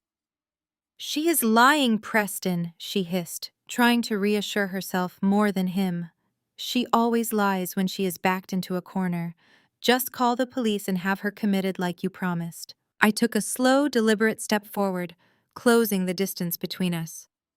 My two security guards moved in perfect synchronization with me, mirroring my dominant stance. I looked Preston up and down, analyzing the precise moment his arrogance began to fully rot from the inside out. "You had your analysts review the corporate structure of my agency," I repeated, allowing a sharp, mocking smile to spread across my face. "Did they happen to look at the filings from 6 months ago, Preston? Did they check the intellectual property transfers? Or were they moving too fast trying to steal from a woman they thought was going to die before sunrise?" My mother, Vivian, suddenly grabbed her throat, her heavy diamond rings digging into her own skin. "What did you do, Maya?" She breathed, her voice hoarse with sudden terror. "I did what any smart business owner does when they realize their family is full of vultures," I replied smoothly, turning my gaze to my parents. "Last Thanksgiving, when you forced me to pay for the entire family holiday dinner while bragging to your friends about Preston's supposed wealth, I noticed something very interesting. I noticed Preston stepping outside to take panicked phone calls from his investors. I noticed the way his hands shook when he poured his wine. I run crisis management for a living. I know exactly what a desperate, failing executive looks like. So I went back to my office and I did a quiet, deep dive into your precious golden son-in-law's hedge fund." Preston's face turned completely ashen. All the color drained from his skin, leaving him looking like a ghost haunting his own ruined party. "You have been hiding a massive toxic debt for over a year, Preston." I continued, raising my voice so it echoed clearly off the ballroom walls.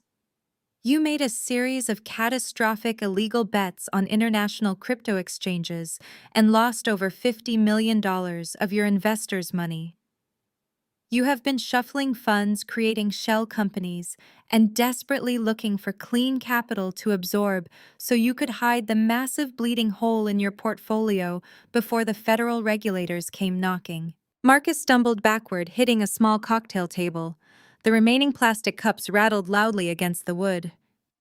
"That is impossible," my father stammered, looking at Preston for denial. "Preston comes from old money. His fund is incredibly successful. He told us he was expanding." "He lied to you, Dad," I said, shaking my head with deep, profound pity for my father's absolute blindness. "He is a fraud. A desperate, drowning fraud who saw my medical emergency as his perfect golden parachute. He thought he could steal my $40 million agency, use my clean assets to patch the hole in his hedge fund, and leave me to rot in an underfunded psychiatric ward." Preston pulled his hands out of his pockets. They were trembling violently now. His cool, calculated demeanor was completely gone, replaced by the erratic, twitching energy of a cornered animal. "You are full of it, Maya," he spat, spitting the words out through clenched teeth. "It does not matter what you claim to know about my fund. I still control your assets. I still hold the power of attorney.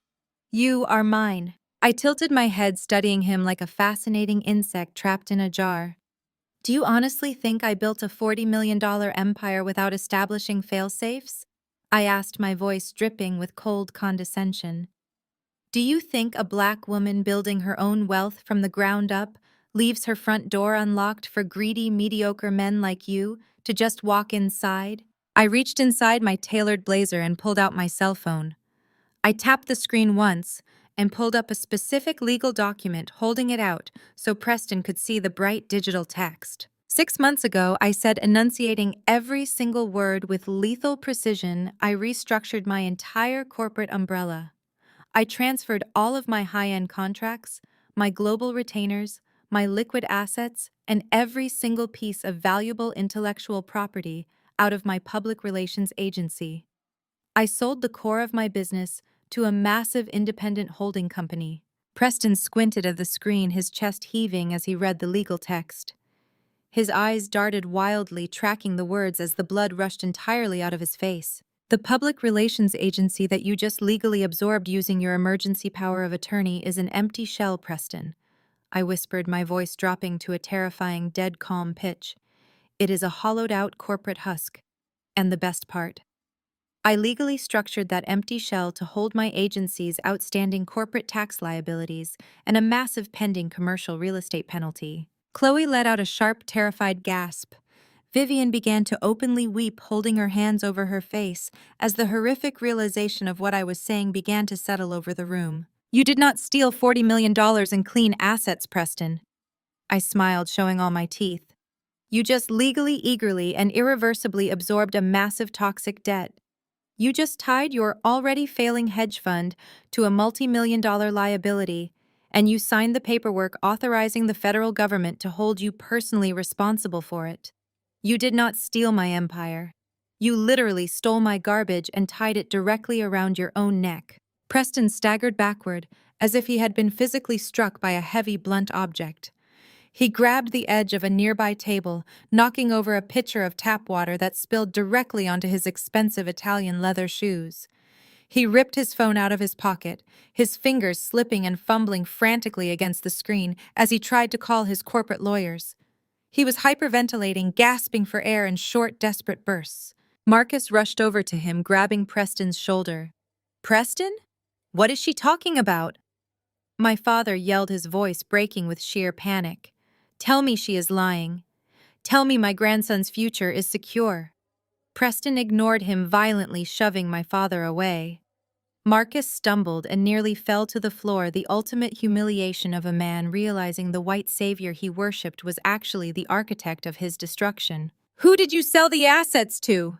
Preston screamed at me, his voice cracking into a high-pitched, hysterical shriek. "Who holds the real company, Maya? You cannot do this. I will sue you. I will drag you through federal court. Who owns your actual assets?" I did not have to answer him, because at that exact moment, the heavy brass handles of the country club ballroom doors turned again. The doors swung open slowly, deliberately, projecting an aura of absolute terrifying power. 4 men in pristine dark suits marched into the room, instantly fanning out to secure the entrance. And walking right through the center of them, looking like a king surveying his conquered territory, was Elijah Sterling. The 65-year-old billionaire adjusted his immaculate silk tie, taking in the scene of my weeping mother, my terrified father, the sobbing golden child, and the hyperventilating, fraudulent hedge fund manager. Elijah walked straight past my ruined family and stopped right beside me. He placed a warm, deeply protective hand on my shoulder, a gesture of genuine fatherly pride that I had never once received from my actual blood relatives. Elijah looked at Preston and smiled, a slow, dangerous smile that made the entire room feel like a freezing grave.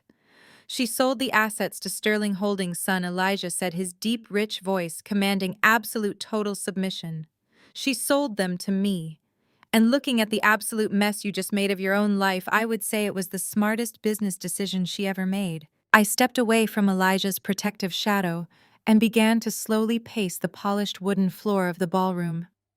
The heavy silence in the room was absolute, broken only by the sharp, confident click of my heels. I kept my gaze locked entirely on Preston, watching his arrogant old money posture dissolve into the frantic trembling of a cornered thief.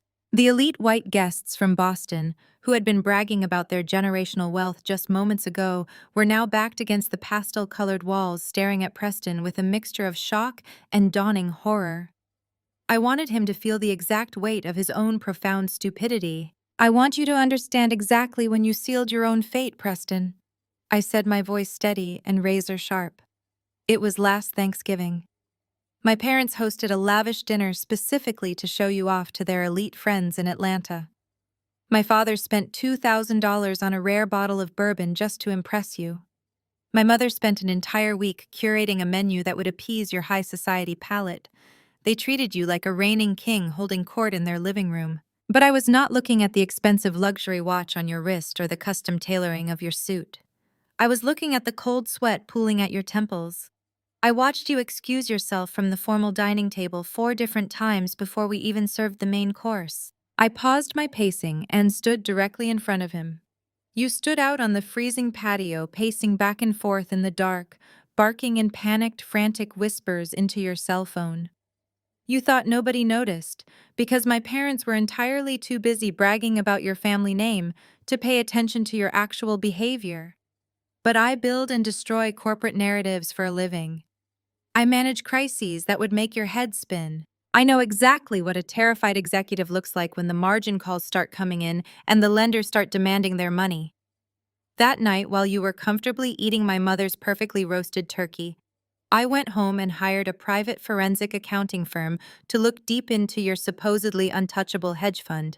What they found was an absolute joke. I continued circling him like a predator, admiring caught prey. You had leveraged your family name to secure millions from institutional investors, and then you blew every single cent of it on highly speculative overseas tech ventures trying to prove you were smarter than your father. You were $50 million in the red. Your fund was bleeding out rapidly, and you were desperately circling my family looking for a life raft. You looked at my public relations agency and saw $40 million of clean liquid assets. You saw a self-made black woman and assumed I would be an easy, clueless target for a man with your pedigree and unearned confidence. I stopped pacing and moved to stand right next to Elijah. I brought that forensic financial report straight to Mr. Sterling. He and I sat in his secure boardroom and mapped out exactly how to protect my empire from your greedy, desperate hands. 6 months ago, I legally transferred every single client contract, every registered trademark, every proprietary software system, and every dollar of liquid capital into a newly formed subsidiary, safely tucked under Sterling Holdings. I stripped my original agency entirely bare, but I did not dissolve the original company. I left it sitting there, perfectly intact, I whispered, leaning slightly forward so he could hear the absolute finality in my voice. I left the corporate shell looking completely normal and highly profitable from the outside. But inside, I packed it full of toxic financial waste. I had an ongoing $2 million tax dispute with the federal government regarding an old vendor misclassification alongside a massive financial penalty for a broken commercial real estate lease. I was fully prepared to settle those debts quietly out of my own pocket next quarter. But when I realized you were waiting in the shadows to steal my company, I decided to leave those massive liabilities right inside that empty shell. I gift-wrapped my garbage just for you. And you were so incredibly eager to take it, I said, shaking my head in mock pity. You did not even have the decency to wait until my body was cold. The moment my heart stopped on that operating table, you saw your golden opportunity. You manipulated my deeply insecure, status-obsessed parents into signing an emergency power of attorney. You used their desperate, pathetic need for your approval to get the legal authority to sign my company over to yourself. In your frantic rush to save your failing hedge fund before I woke up from anesthesia, you bypassed every standard procedure of corporate due diligence. You executed a hostile takeover of a toxic liability, I announced, my voice echoing through the massive ballroom. By forcing the merger using the medical power of attorney, your hedge fund legally absorbed the empty shell of my agency. You formally tied your investors' remaining money to my $2 million federal tax debt. You signed the legal documents making yourself personally and corporately responsible for those penalties. You thought you were throwing me out on the street to die, but you just locked yourself inside a burning building and handed me the only key. Elijah let out a low, rumbling chuckle that sounded like distant thunder. You know, Preston? Elijah said, adjusting his immaculate custom cuffs. I have dealt with a lot of arrogant men in my lifetime, but there is a special kind of staggering stupidity reserved for a mediocre man who thinks his trust fund makes him invincible. You looked at Maya and saw a stepping stone. You thought you could outsmart a black woman who built her empire from the dirt while you were born on third base and still managed to strike out. Now you owe me and the federal government millions of dollars, and I am not nearly as forgiving as she is. Chloe let out a piercing, dramatic wail, collapsing against the pastel gift table. Her fake diamond tiara slipped off her hair and clattered pathetically to the hardwood floor. My father, Marcus, grabbed his own chest, his face a mask of absolute sheer horror. He had sold out his own eldest daughter and authorized the theft of her life's work, all to impress a man who was actually a broke, desperate fraud. Vivian was rocking back and forth on her knees, mumbling incoherently as the illusion of her high society life disintegrated into dust right in front of the elite families she had worshipped. Preston was completely unable to speak.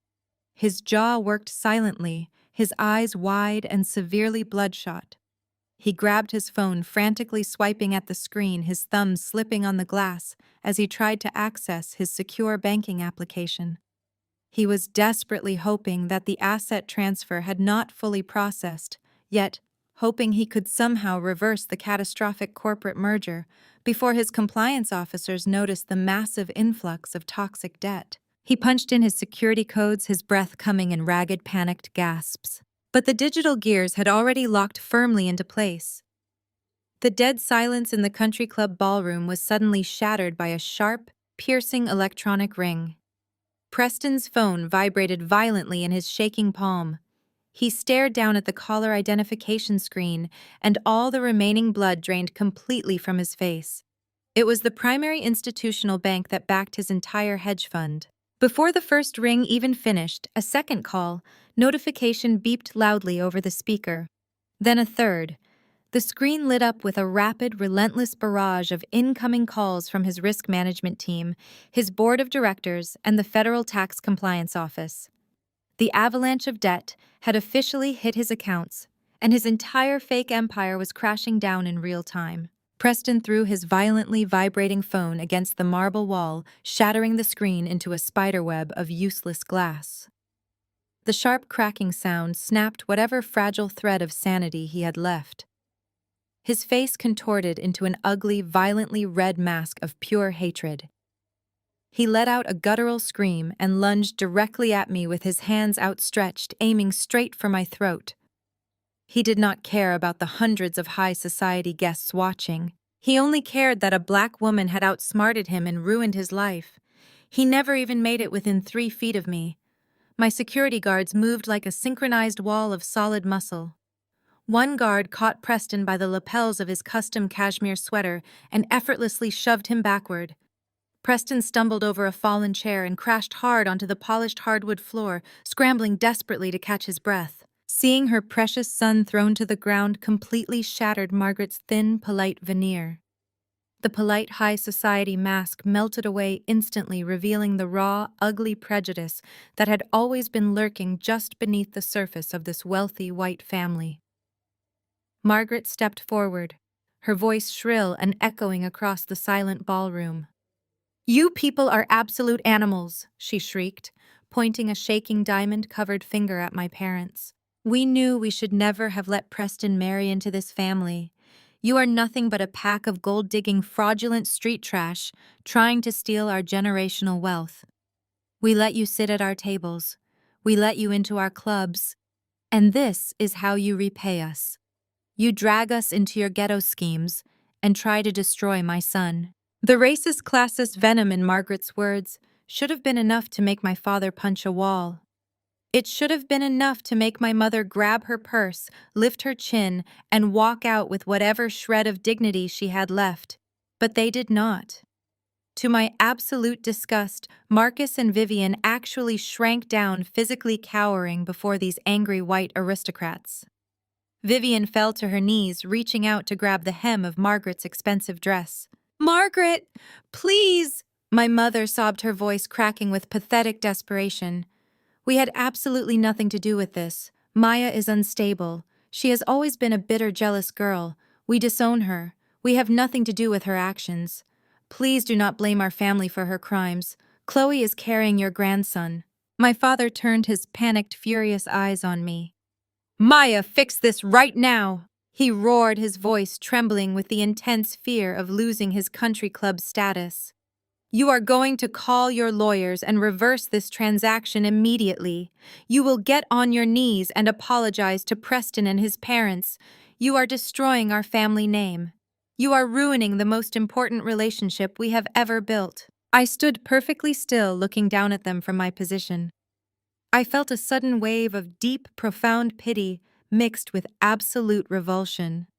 "Look at yourselves," I said, my voice echoing clearly over my mother's pathetic crying. "They just called you street trash. They just told you exactly how they have always seen you.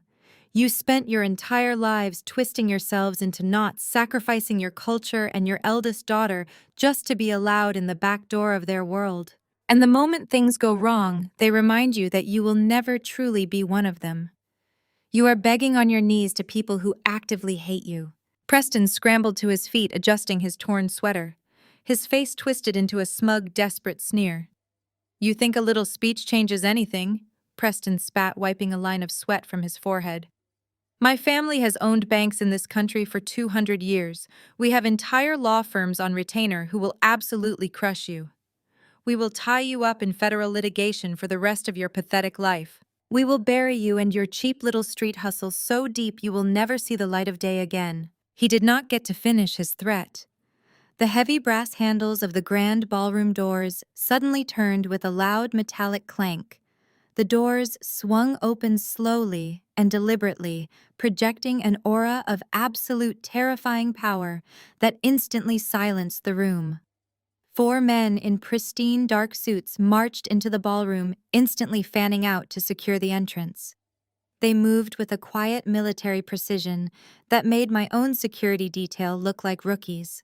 And walking right through the center of them, looking like a king surveying a conquered territory, was Elijah Sterling. The 65-year-old self-made billionaire adjusted his immaculate silk tie, taking in the scene of my weeping mother, my terrified father, the sobbing golden child, and the hyperventilating fraudulent hedge fund manager. Elijah walked straight past my ruined family and stopped right beside me. His presence alone was an overwhelming force of true, undeniable black wealth and power that instantly suffocated the arrogant old money entitlement of the Preston family. Elijah Sterling did not raise his voice. He did not need to. True power never has to shout. He simply looked down at Preston, who was still trembling on the polished hardwood floor, and smiled a cold, unforgiving smile. "You must be the boy who plays with other people's money," Elijah said. His deep baritone voice echoed off the crystal chandeliers, commanding the absolute attention of every single person in the ballroom. "Let me explain how real wealth works, Preston. You do not rush to acquire a corporate entity without understanding exactly who holds its debt. That empty public relations shell you so eagerly stole from Maya holds a massive commercial real estate penalty. The lease was broken on a premium downtown property, and the landlord was highly motivated to collect." Elijah took one slow, deliberate step forward, forcing Preston to scramble backward like a frightened child. "I am the landlord," Elijah announced. "I own the building. I hold the debt. You owe me $2 million in cash, and the payment became due in full the exact second you signed that fraudulent emergency power of attorney. You thought you were stealing a gold mine, but you just bought your own financial execution." Preston gasped for air, his chest heaving violently under his ruined cashmere sweater. "I do not have $2 million in liquid cash right now," he stammered, his voice cracking with pure terror. "My fund is tied up. I need time. I can set up a payment plan. My family can vouch for my credit." "I do not take payment plans from arrogant thieves," Elijah fired back, his tone dropping to a lethal whisper. "You will wire those funds to my holding company by the close of business today. If the money is not in my account by 5 o'clock, my lawyers will legally seize your entire hedge fund. We will liquidate your personal assets. We will take your cars, your Boston estate, and the expensive watch currently shaking on your wrist. And when I am done stripping you down to nothing, I will hand all of your financial records over to the federal authorities so they can investigate exactly where your investors' $50 million went."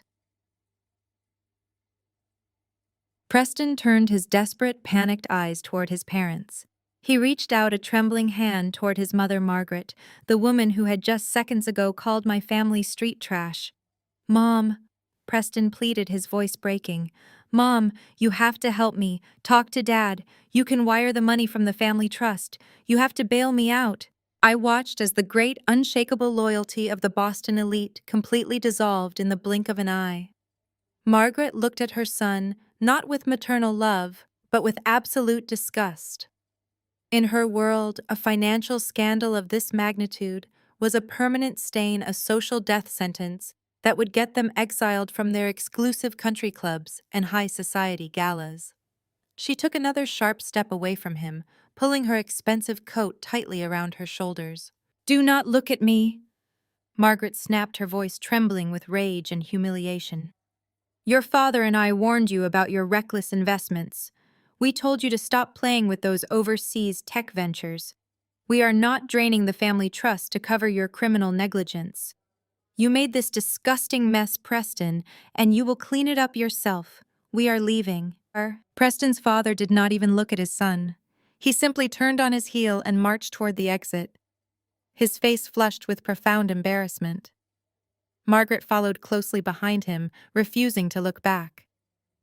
The wealthy white aristocrats, who had spent the entire afternoon looking down their noses at my family, were literally running away, abandoning their own flesh and blood to protect their precious reputation. Elijah turned his attention away from the pathetic crying man on the floor and looked directly at me. He placed a warm, steady hand on my shoulder. He spoke loudly, ensuring that every remaining guest and every single member of my family heard him crystal clear. Maya has more brilliance and integrity in her little finger than this entire room combined, Elijah declared. When my empire was under attack, she stood in the fire and saved my life's work. She is the brilliant daughter I never had. Sterling Holdings protects its own. I want everyone in this city to understand that anyone who disrespects her, anyone who tries to steal from her or harm her, is declaring war on me. The silence that followed his declaration was absolute. The power dynamic in the room had irreversibly shifted. I was no longer the scapegoat daughter, the unwanted burden, or the failing hairstylist my parents had pretended I was. I was under the direct, explicit protection of a billionaire titan. The reality of the situation finally crashed down on Chloe. The fake diamond tiara lay forgotten on the floor, as she realized her entire identity had just been annihilated. She was not the wealthy, high society wife she desperately wanted to be. She was legally tied to a broke, fraudulent criminal who was about to lose everything and likely go to federal prison. Chloe let out an agonizing, high-pitched scream. She ripped the pastel maternity sash off her dress, throwing it across the room. She collapsed onto her knees, sobbing so hard she could barely breathe, her perfect makeup running down her face in thick black streaks. She screamed at Preston, cursing him for ruining her life, for lying to her about his wealth, and for making her a laughingstock in front of her friends. My parents, Marcus and Vivian, stood frozen, watching the Preston family abandon their son and watching Chloe suffer a total mental breakdown on the ballroom floor. They looked at Preston, the man they had worshipped, the man they had been willing to let me die for. He was nothing but a pathetic, weeping fraud. Then they looked at me, standing tall and protected beside one of the most powerful men in the country. Their brains frantically calculated the new reality. They realized instantly that they had backed the wrong horse. They had sacrificed the wrong daughter. What happened next was the most vile, repulsive display of hypocrisy I had ever witnessed in my entire life. My mother, Vivian, wiped the tears of humiliation from her face and completely changed her entire demeanor in a fraction of a second. The woman who had just tried to slap me across the face, the woman who had demanded I be thrown out of the hospital, the woman who had called me a disgrace, suddenly threw herself onto the hardwood floor. She crawled across the space between us, her expensive silk dress dragging against the polished wood. Marcus dropped to his knees right beside her, his pride completely vanishing in the face of sheer desperation. They scrambled toward me, reaching out with trembling hands. Vivian grabbed the fabric of my trousers, clutching my pant leg as if I were her only lifeline. Maya, please, Vivian cried, her voice dripping with a sickly sweet, desperate affection that made my stomach turn. Maya, my beautiful girl, you have to help us. You have to tell Mr. Sterling to forgive the debt. Please tell him to stop the lawyers. I looked down at my mother, feeling a wave of absolute disgust, so powerful it nearly knocked the breath out of my lungs. Are you actually begging me to save the man who just tried to steal my entire company? I asked, my voice echoing with disbelief. He is family now, Marcus pleaded, his voice cracking as he gripped my other leg, looking up at me with wide, terrified eyes. You cannot do this to your sister. Look at her, Maya. Chloe is having a breakdown. She is carrying your nephew. You cannot let the father of your unborn nephew go to prison or go completely bankrupt. We are a family. Families forgive each other. You have to fix this, Maya. Vivian sobbed, burying her face against my knee, pulling at my clothes like a desperate child. We made a mistake, but you have the power to stop it. Tell Mr. Sterling to let Preston go. Do it for the baby Maya. You cannot be so cruel to an innocent baby. Please save us. I looked down at the pathetic scene unfolding at my feet. My mother Vivian was still clutching the fabric of my trousers, her tears soaking into the dark wool of my suit. The woman who had spent my entire life meticulously curating an image of untouchable high society elegance was now crawling on the polished hardwood floor of the country club. Her heavy diamond rings scraped against the floorboards as she desperately tightened her grip on my leg. Beside her, my father Marcus was kneeling in his custom-tailored suit, his shoulders trembling as he begged me to save the very man who had just tried to steal my entire livelihood. The sheer audacity of their demands was breathtaking. They were not apologizing for leaving me to die alone on an operating table. They were not expressing any remorse for secretly signing away my $40 million company to an arrogant white hedge fund manager while I was unconscious. They were simply demanding that I use my influence with Elijah Sterling to rescue Preston from his own catastrophic financial crimes. They wanted me to protect the man who had just attempted to ruin my life simply because he was married to their golden child. I slowly pulled my leg back, breaking my mother's desperate grip. I took a deliberate step away from them, creating a cold physical boundary. I walked over to a nearby cocktail table and picked up one of the cheap plastic cups filled with cloudy tap water, the exact same water I had ordered the staff to serve them earlier. I took a slow, calm sip, letting the silence in the ballroom stretch out until the tension became absolutely suffocating.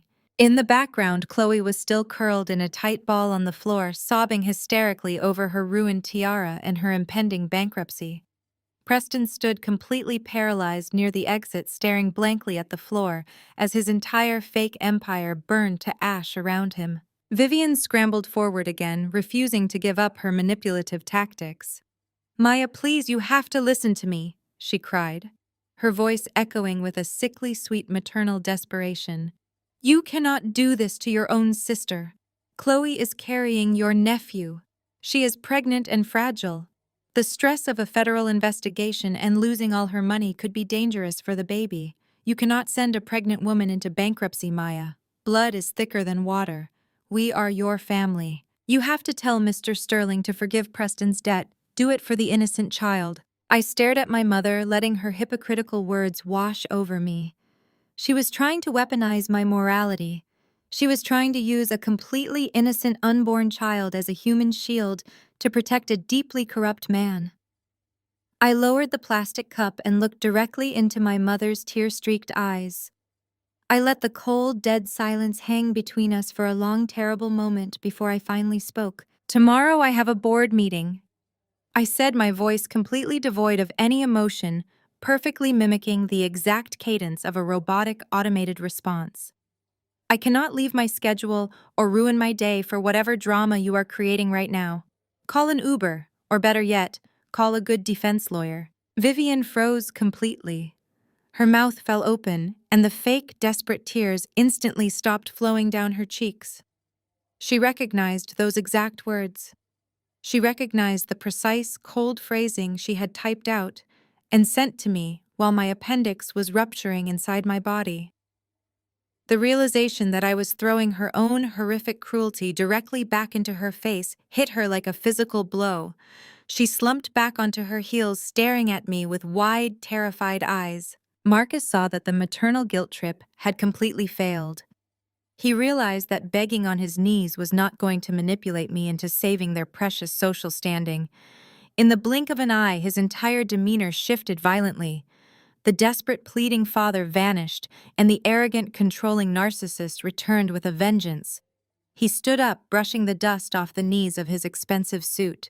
His face contorted into a mask of pure venomous rage. "You think you can do this to us?" Marcus growled, stepping aggressively toward me. "You think you can humiliate this family and just walk away clean?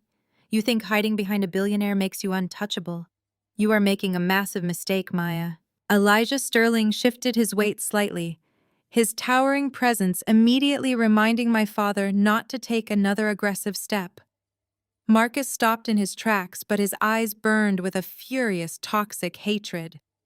He decided to use the only weapon he had left: his connections within the elite Black community of Atlanta. "I sit on the board of the most prestigious alumni associations in this city," Marcus threatened, his voice dropping into a low, dangerous hiss.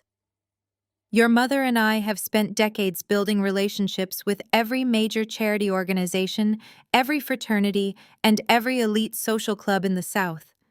You run a public relations agency, Maya. Your entire business relies on your reputation within our community. If you do not tell Sterling to back off right now, I swear to God I will destroy you." I did not flinch. I just stood there watching a man who was supposed to protect me actively threaten to annihilate my career. "I will go to every major Black media outlet in Atlanta." Marcus continued, his face turning a dark, angry red. "I will call every publisher, every influencer, and every community leader we know. I will tell them exactly what kind of ruthless, backstabbing daughter you really are. I will tell them that you abandoned your pregnant sister when she needed you most. I will spin this entire story to make you look like a greedy, heartless traitor who sold out her own flesh and blood just to advance her corporate career. By the time I am done with you, your crisis PR firm will be completely radioactive. No respectable business owner in this city will ever hire you again. You will be a social pariah." It was the ultimate narcissistic threat. My father did not care that I had almost died. He did not care that Preston had actively tried to steal my life's work. The only thing Marcus cared about was public perception, and he was fully prepared to burn my name to the ground just to maintain his own fragile illusion of power. He honestly believed that the threat of being exiled from high society would force me to surrender. He thought I was just as desperate for social validation as he was. I looked at my father and felt a deep, profound sense of liberation. For 30 years, I had lived in fear of their judgment.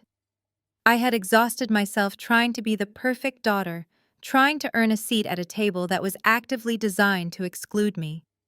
But staring into his hateful eyes, I realized I did not want a seat at their table anymore.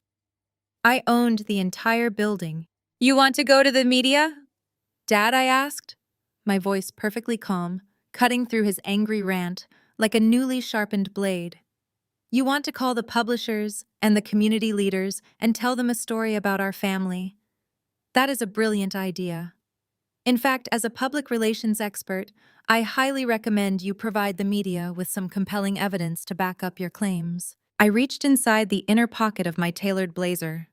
I did not break eye contact with Marcus as my fingers wrapped around the cold metal casing of my cell phone.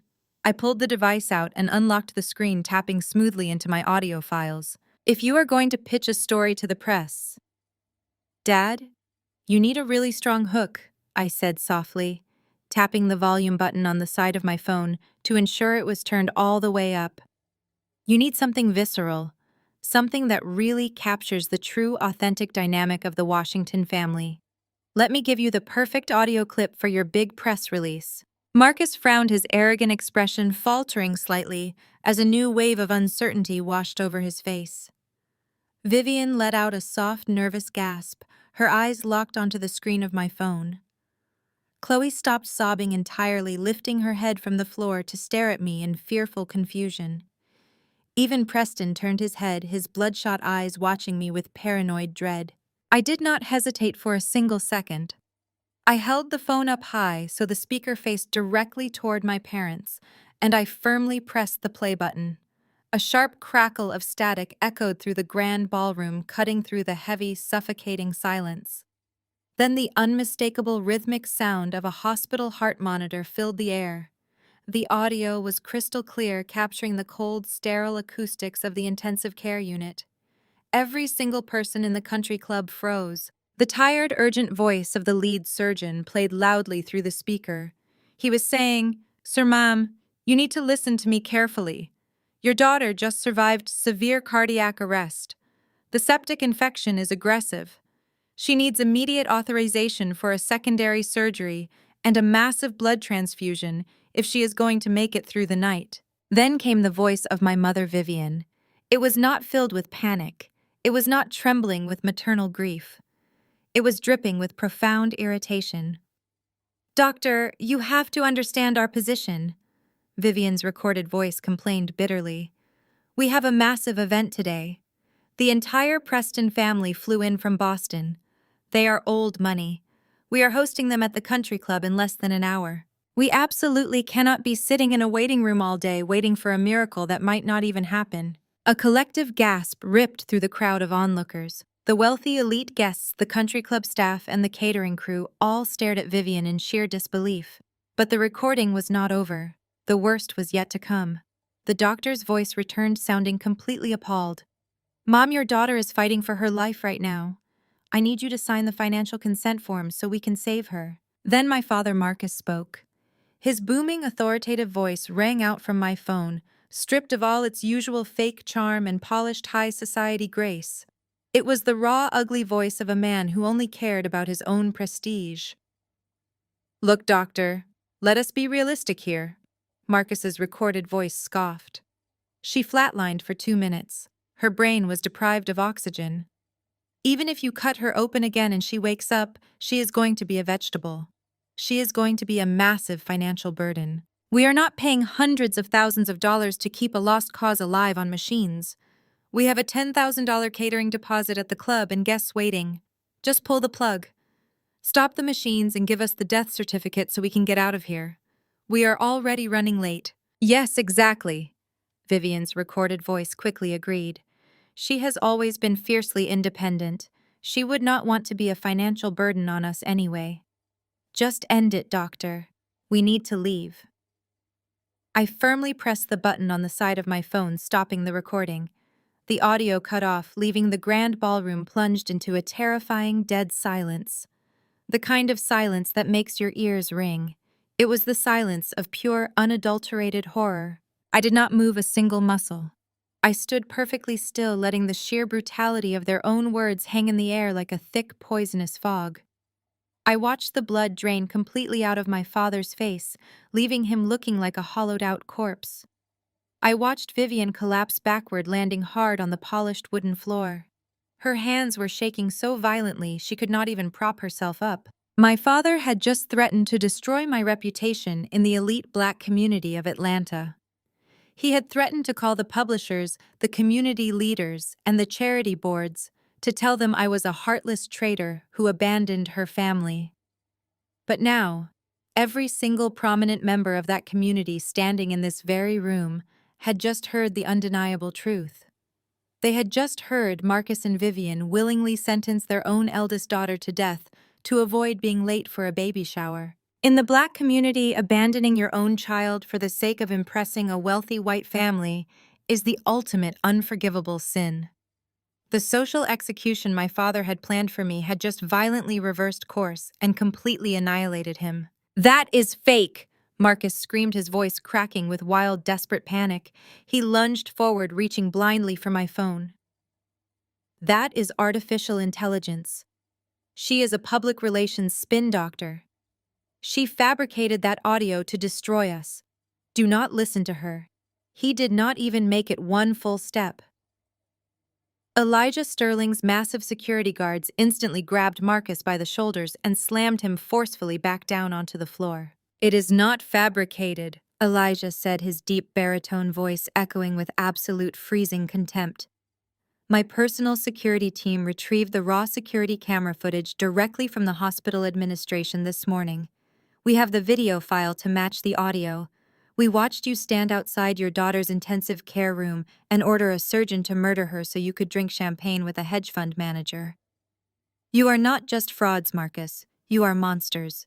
The remaining elite guests physically backed away from my parents. The wealthy socialites who had happily drank my father's expensive bourbon and praised my mother's designer dresses just an hour ago now looked at them with pure physical revulsion. My parents were completely, utterly ruined. Their status, their reputation, their carefully curated empire of lies had been burned down to the foundation. Chloe was hyperventilating on the floor, clutching her pregnant stomach, rocking back and forth as her perfect world collapsed. She finally realized that the parents she had worshipped, the parents who had crowned her the golden child, would have gladly left her to die too, if it meant saving their own social standing. There was no loyalty in this family. There was only convenience. I looked down at Marcus and Vivian, feeling an overwhelming sense of peace wash over my tired, bruised body. The heavy chains of obligation of trying to be the perfect daughter for people who despised me simply shattered and fell away. I owed them absolutely nothing. But the war was not entirely over.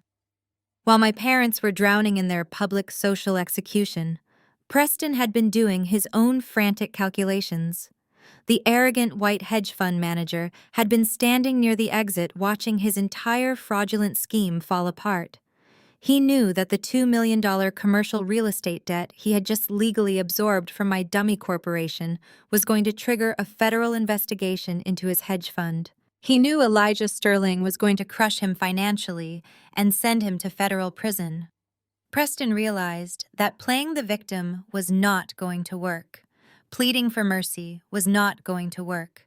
So he decided to do the only thing men like him know how to do when they are backed into a corner.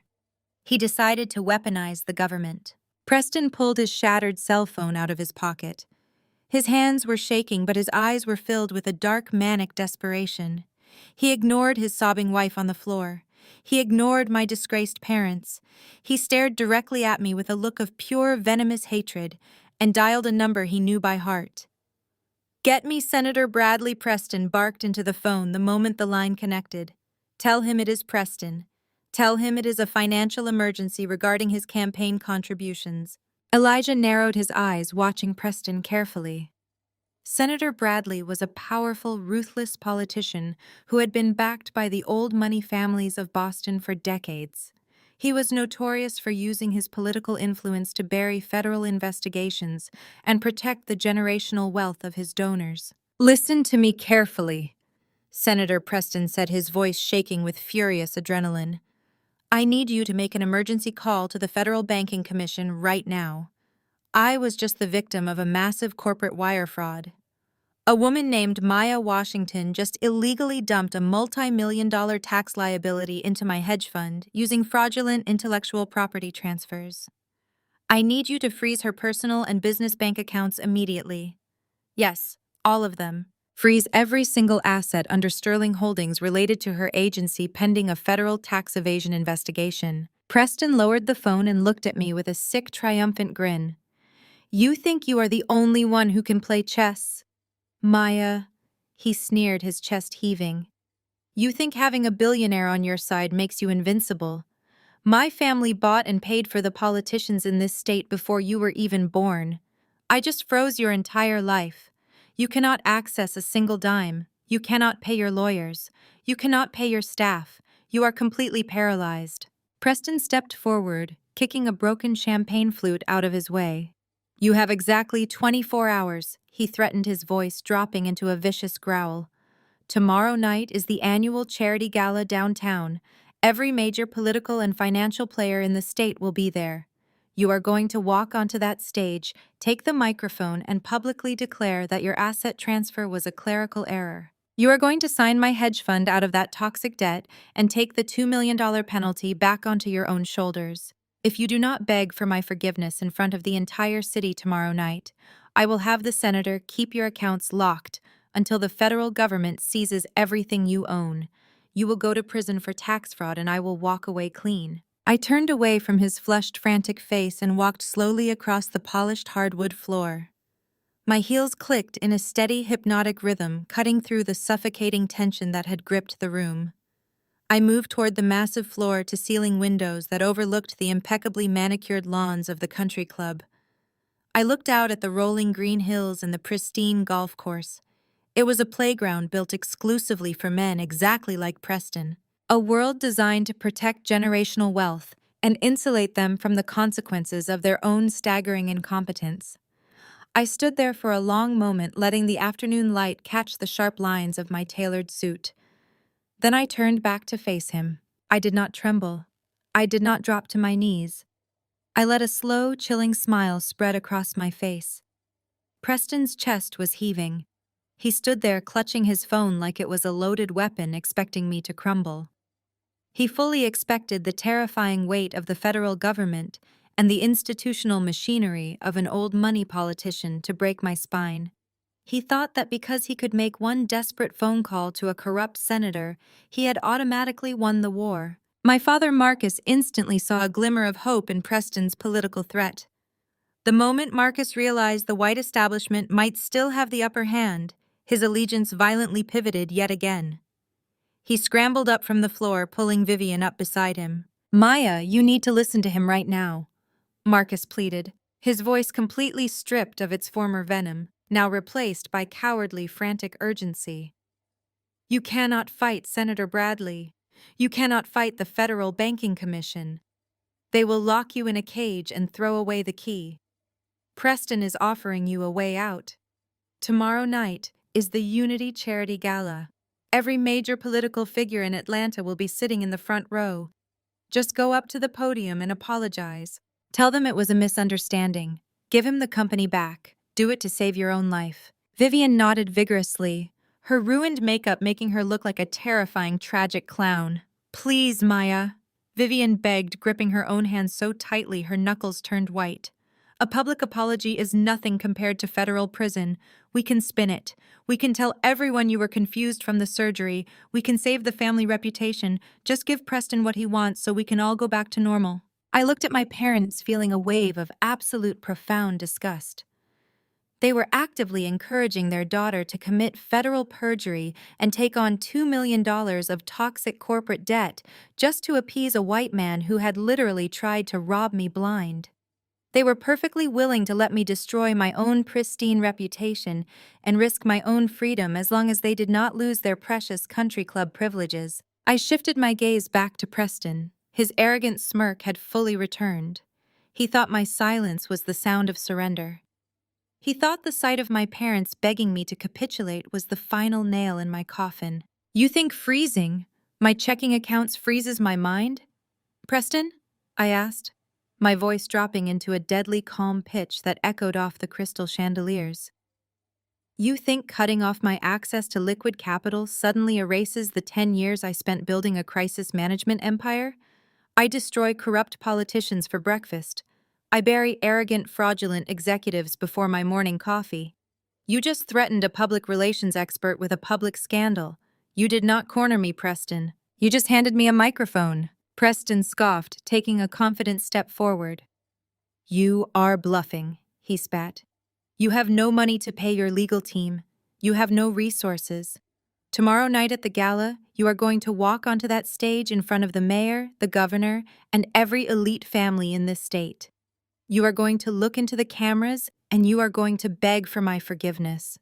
If you try anything else, I will have the senator sign the seizure orders before the dessert is even served. You have 24 hours, Maya." Elijah Sterling, who had been standing silently by my side, simply crossed his arms over his chest. The billionaire titan did not intervene. He did not offer to call his own politicians or throw his massive wealth at the problem. He just watched me with a look of deep, quiet pride. He knew exactly what I was capable of. He knew that a true queen does not need someone else to hold her sword when it is time to go to war. "I will be at the gala tomorrow night, Preston," I said, keeping my posture perfectly straight and my voice dripping with lethal grace. "I will wear a stunning dress. I will walk right up to that stage and I will take the microphone. I gladly accept your invitation." Preston laughed, a harsh, victorious sound that grated against the walls of the ballroom. Chloe let out a long, shaky breath of relief, finally pulling herself up from the floor. She actually believed her perfect life had just been magically rescued by her husband's political connections. My parents slumped against each other, exhaling heavily, convinced that their groveling had convinced me to fall back into line. I did not say another word to any of them. I turned on my heel, my security detail instantly falling into perfect formation around me. We walked away from the ruined pastel baby shower, leaving the overturned tables, the plastic water cups, and the deeply pathetic family staring after us. Elijah matched my stride, his presence a silent, massive shield as we exited the grand double doors of the country club. The moment the heavy oak doors closed behind us, cutting off the stifling air of my family's hypocrisy, I reached into my pocket and pulled out my cell phone. The battery was low, but I only needed 30 seconds. I bypassed my frozen personal accounts and dialed the secure encrypted line directly to the war room of my crisis PR agency. My lead strategist picked up on the first ring. Lock down the secure servers, I ordered, my mind already moving 10 steps ahead of Preston's pathetic political trap. Preston just used Senator Bradley to initiate an illegal freeze on my personal assets. We are going scorched earth. I need you to pull every single piece of dirt we have gathered on the senator's offshore accounts. Pull the wire transfer logs from Preston's failing hedge fund. Package it all into a synchronized digital blast. I paused at the top of the marble steps, letting the warm Atlanta breeze hit my face. Initiate campaign, falling masks. I instructed, my voice completely steady and utterly ruthless. Prepare the media packets for an immediate embargoed release.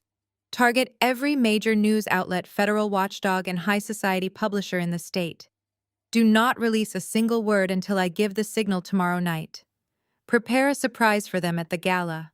Let us show this city exactly what happens when you try to bury a woman who controls the narrative. The crystal chandeliers of the Atlanta Grand Civic Center cast a warm golden glow over the most exclusive charity gala of the entire year.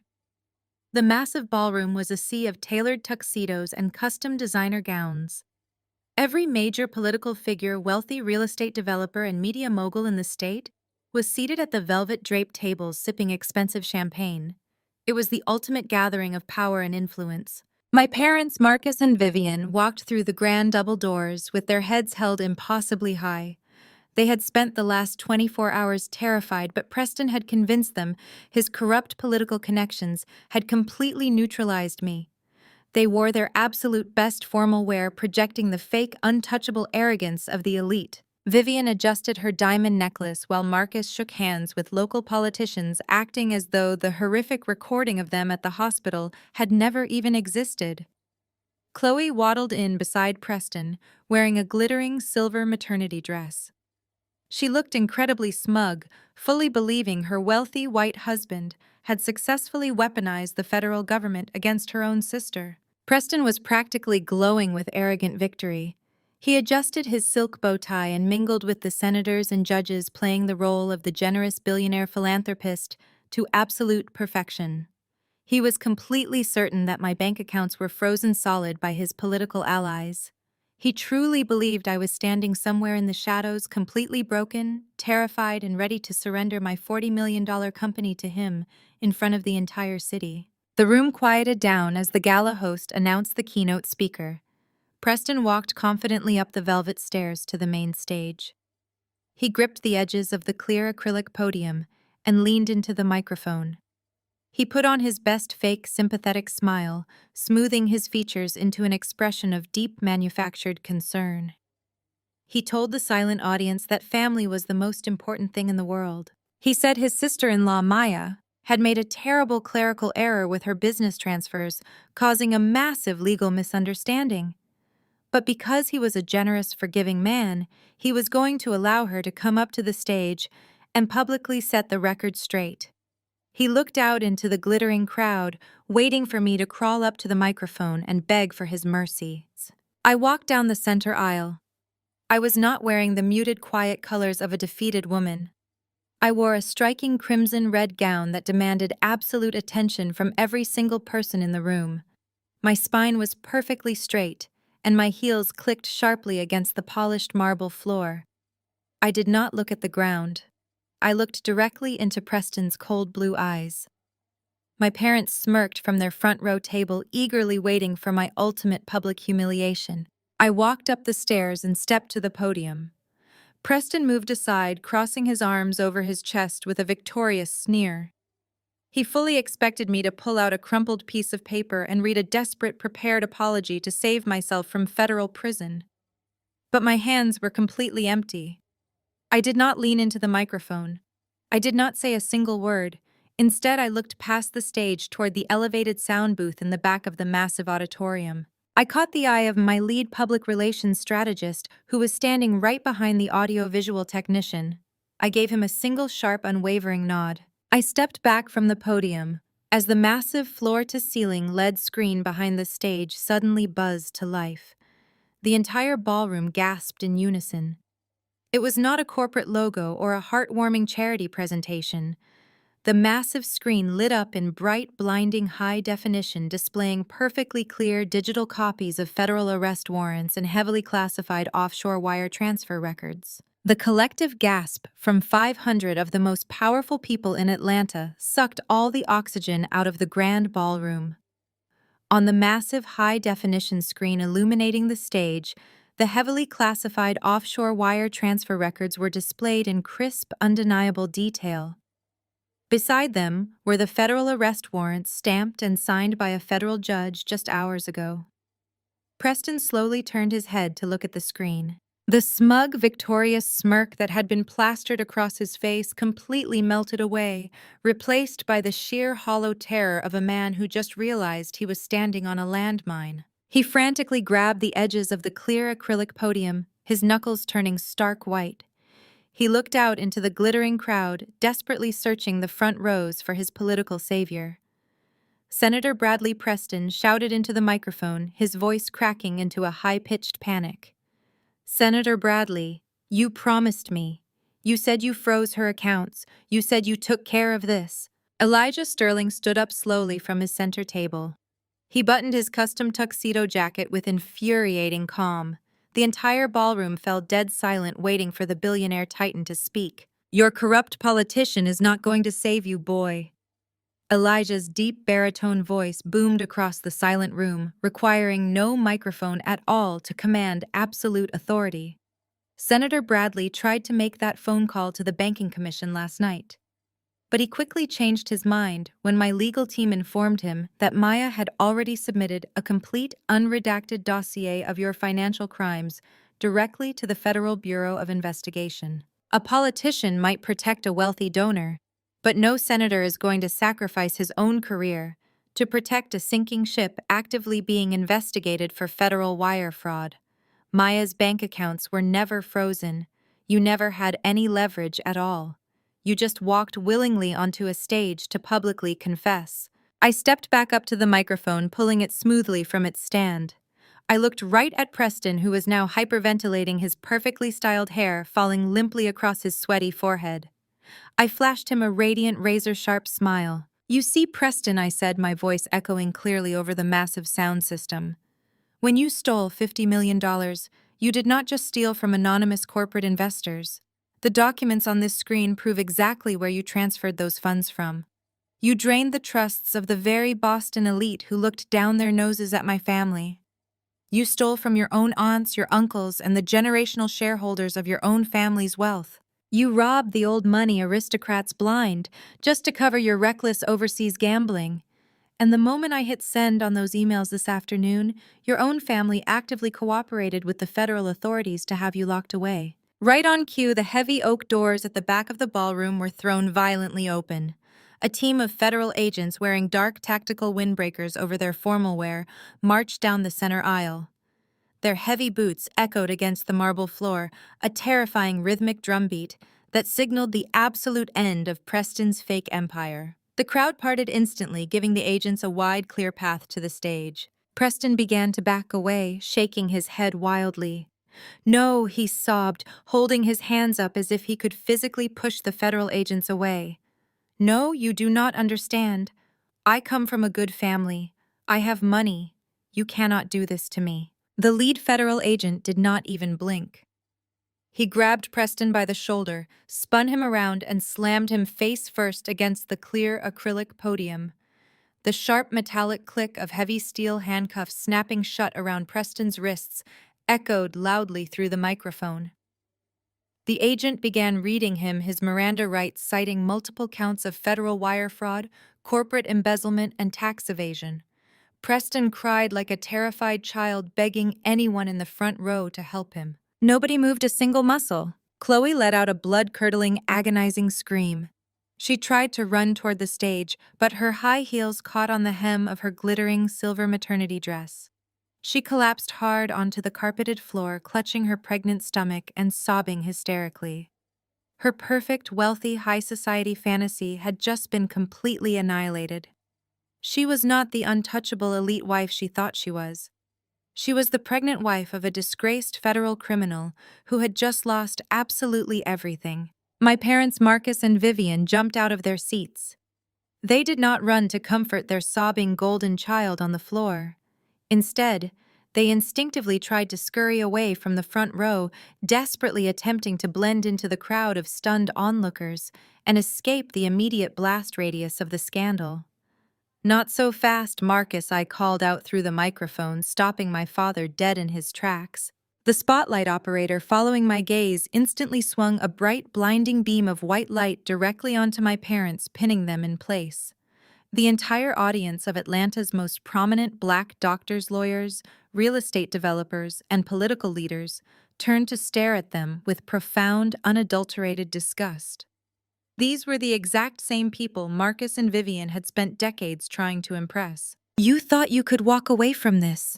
I asked, my voice dripping with cold, lethal grace. "You thought you could sacrifice my life on an operating table, throw me to a white fraudster to protect your country club status, and just quietly slip out the back door when it all fell apart?" Vivian raised her hands, shielding her eyes from the harsh spotlight. "Maya, please stop," Vivian begged, her voice shaking with pathetic public humiliation. "Do not do this in front of the community. We will leave Atlanta. We will sell the house in the suburbs and just go away quietly. We promise." I smiled, the kind of smile that sends a chill down the spine. "You cannot sell the house, Mom," I said softly, the microphone picking up every single syllable. "When you and Dad maxed out your credit lines to pay for Chloe's absurdly lavish baby shower and to fund your desperate social climbing, you took out a massive second mortgage. You defaulted on those payments 3 months ago.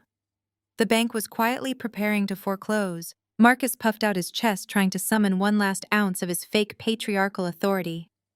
"Then let the bank take it," he snapped, his face sweating profusely under the bright spotlight. "We will declare bankruptcy. We do not need your permission to lose our own home." "You do not understand, Dad," I replied, leaning slightly forward. "The bank did not foreclose. They sold the debt to a private anonymous holding trust that specializes in acquiring distressed real estate. I am the sole beneficiary of that trust. I bought your mortgage. I hold the deed to the property. You do not own a single brick of that sprawling suburban fortress you used to project your fake wealth. I am your landlord. And as of this morning, my legal team has officially served you with a 30-day notice of eviction." Vivian let out a choked, agonizing gasp, wrapping her arms around her own stomach as if she had been physically gutted. Marcus staggered backward, his knees giving out until he bumped into a beautifully decorated dinner table. He knocked over a crystal wine glass, staring up at me with wide, hollow, terrified eyes. I had not just taken their money. I had taken their sanctuary, their status, and the very ground they walked on.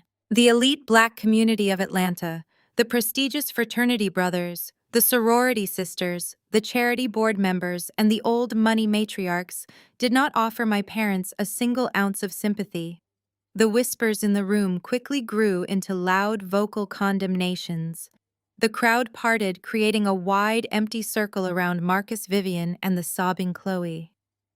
The people my parents had worshipped looked at them with absolute pure revulsion. They had heard the whispers of how Marcus and Vivian treated their eldest daughter, but seeing the ultimate betrayal play out in real time was entirely unforgivable. The gala host, an imposing man who sat on the board of the city's most exclusive social organizations, stepped forward. He looked directly at my father with eyes full of cold, professional disdain. "Marcus," the host said firmly, pointing toward the grand double doors at the back of the ballroom, You and your family are no longer welcome at this event. You are no longer welcome in our organizations. I suggest you gather your pregnant daughter and leave this building immediately before I have security physically remove you. It was the ultimate social execution. Marcus and Vivian. The two people who had cared about nothing but public perception were being openly publicly exiled by the very society they had sacrificed me to join. I stood on the stage and watched the federal agents drag a weeping, handcuffed Preston down the side aisle toward the service elevators. I watched Marcus physically pull Vivian up from the floor. The two of them had to practically carry the hysterically sobbing Chloe, dragging her by her arms as they took the long, humiliating walk of shame down the center aisle. Hundreds of eyes bored into their backs. Nobody offered to help them. Nobody offered a word of comfort. They walked out of this grand civic center completely stripped of their wealth, their dignity, and their fake high society crowns. I pick up the crystal glass from the table beside me and take a slow, refreshing sip of ice-cold water. I lean back against the emerald velvet cushions of my armchair, letting the heavy tension finally melt out of my shoulders. The warm sunlight streams through the massive windows of my living room, bathing the entire space in a brilliant, bright glow. The storm is over. The dust has completely settled. Preston did not get the luxury of a quiet, white-collar plea deal. The federal judge made an absolute example of him. He is currently serving a 10-year sentence in a federal penitentiary, completely cut off from the generational wealth that bred his staggering arrogance. As for Marcus and Vivian, they had exactly 30 days to vacate the sprawling suburban fortress I legally seized from them. They now live in a cramped, run-down apartment complex on the extreme outskirts of the city. They were permanently blacklisted from every single country club alumni association and high society gala in Atlanta. They lost the fake prestige that they valued far more than their own flesh and blood, and they have to wake up every single day knowing they did it to themselves. Chloe filed for divorce the moment Preston's assets were seized by the government, but she had absolutely nothing left to her name. I am not a monster, so I did not leave my unborn nephew to suffer for the sins of his mother. I established a secure, anonymous educational and medical trust fund that will cover the child's basic needs and future tuition.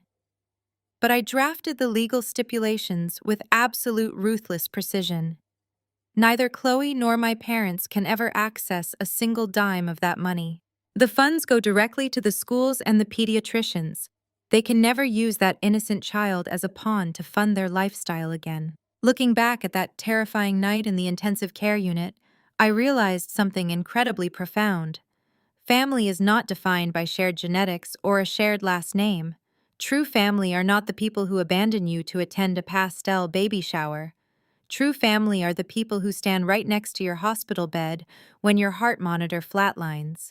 True family is Elijah Sterling treating me like a daughter, and the loyal colleagues who stood by my side as we burned an empire of lies to the ground. My parents always told me that I owed them my life simply because they gave birth to me. They used that heavy obligation to keep me chained to their toxic expectations for 30 years. But when they stood outside my hospital room and actively refused to pay $150,000 to save my life, that lifelong debt was paid in full. The survival invoice is clear. For the first time in my entire life, I am completely free.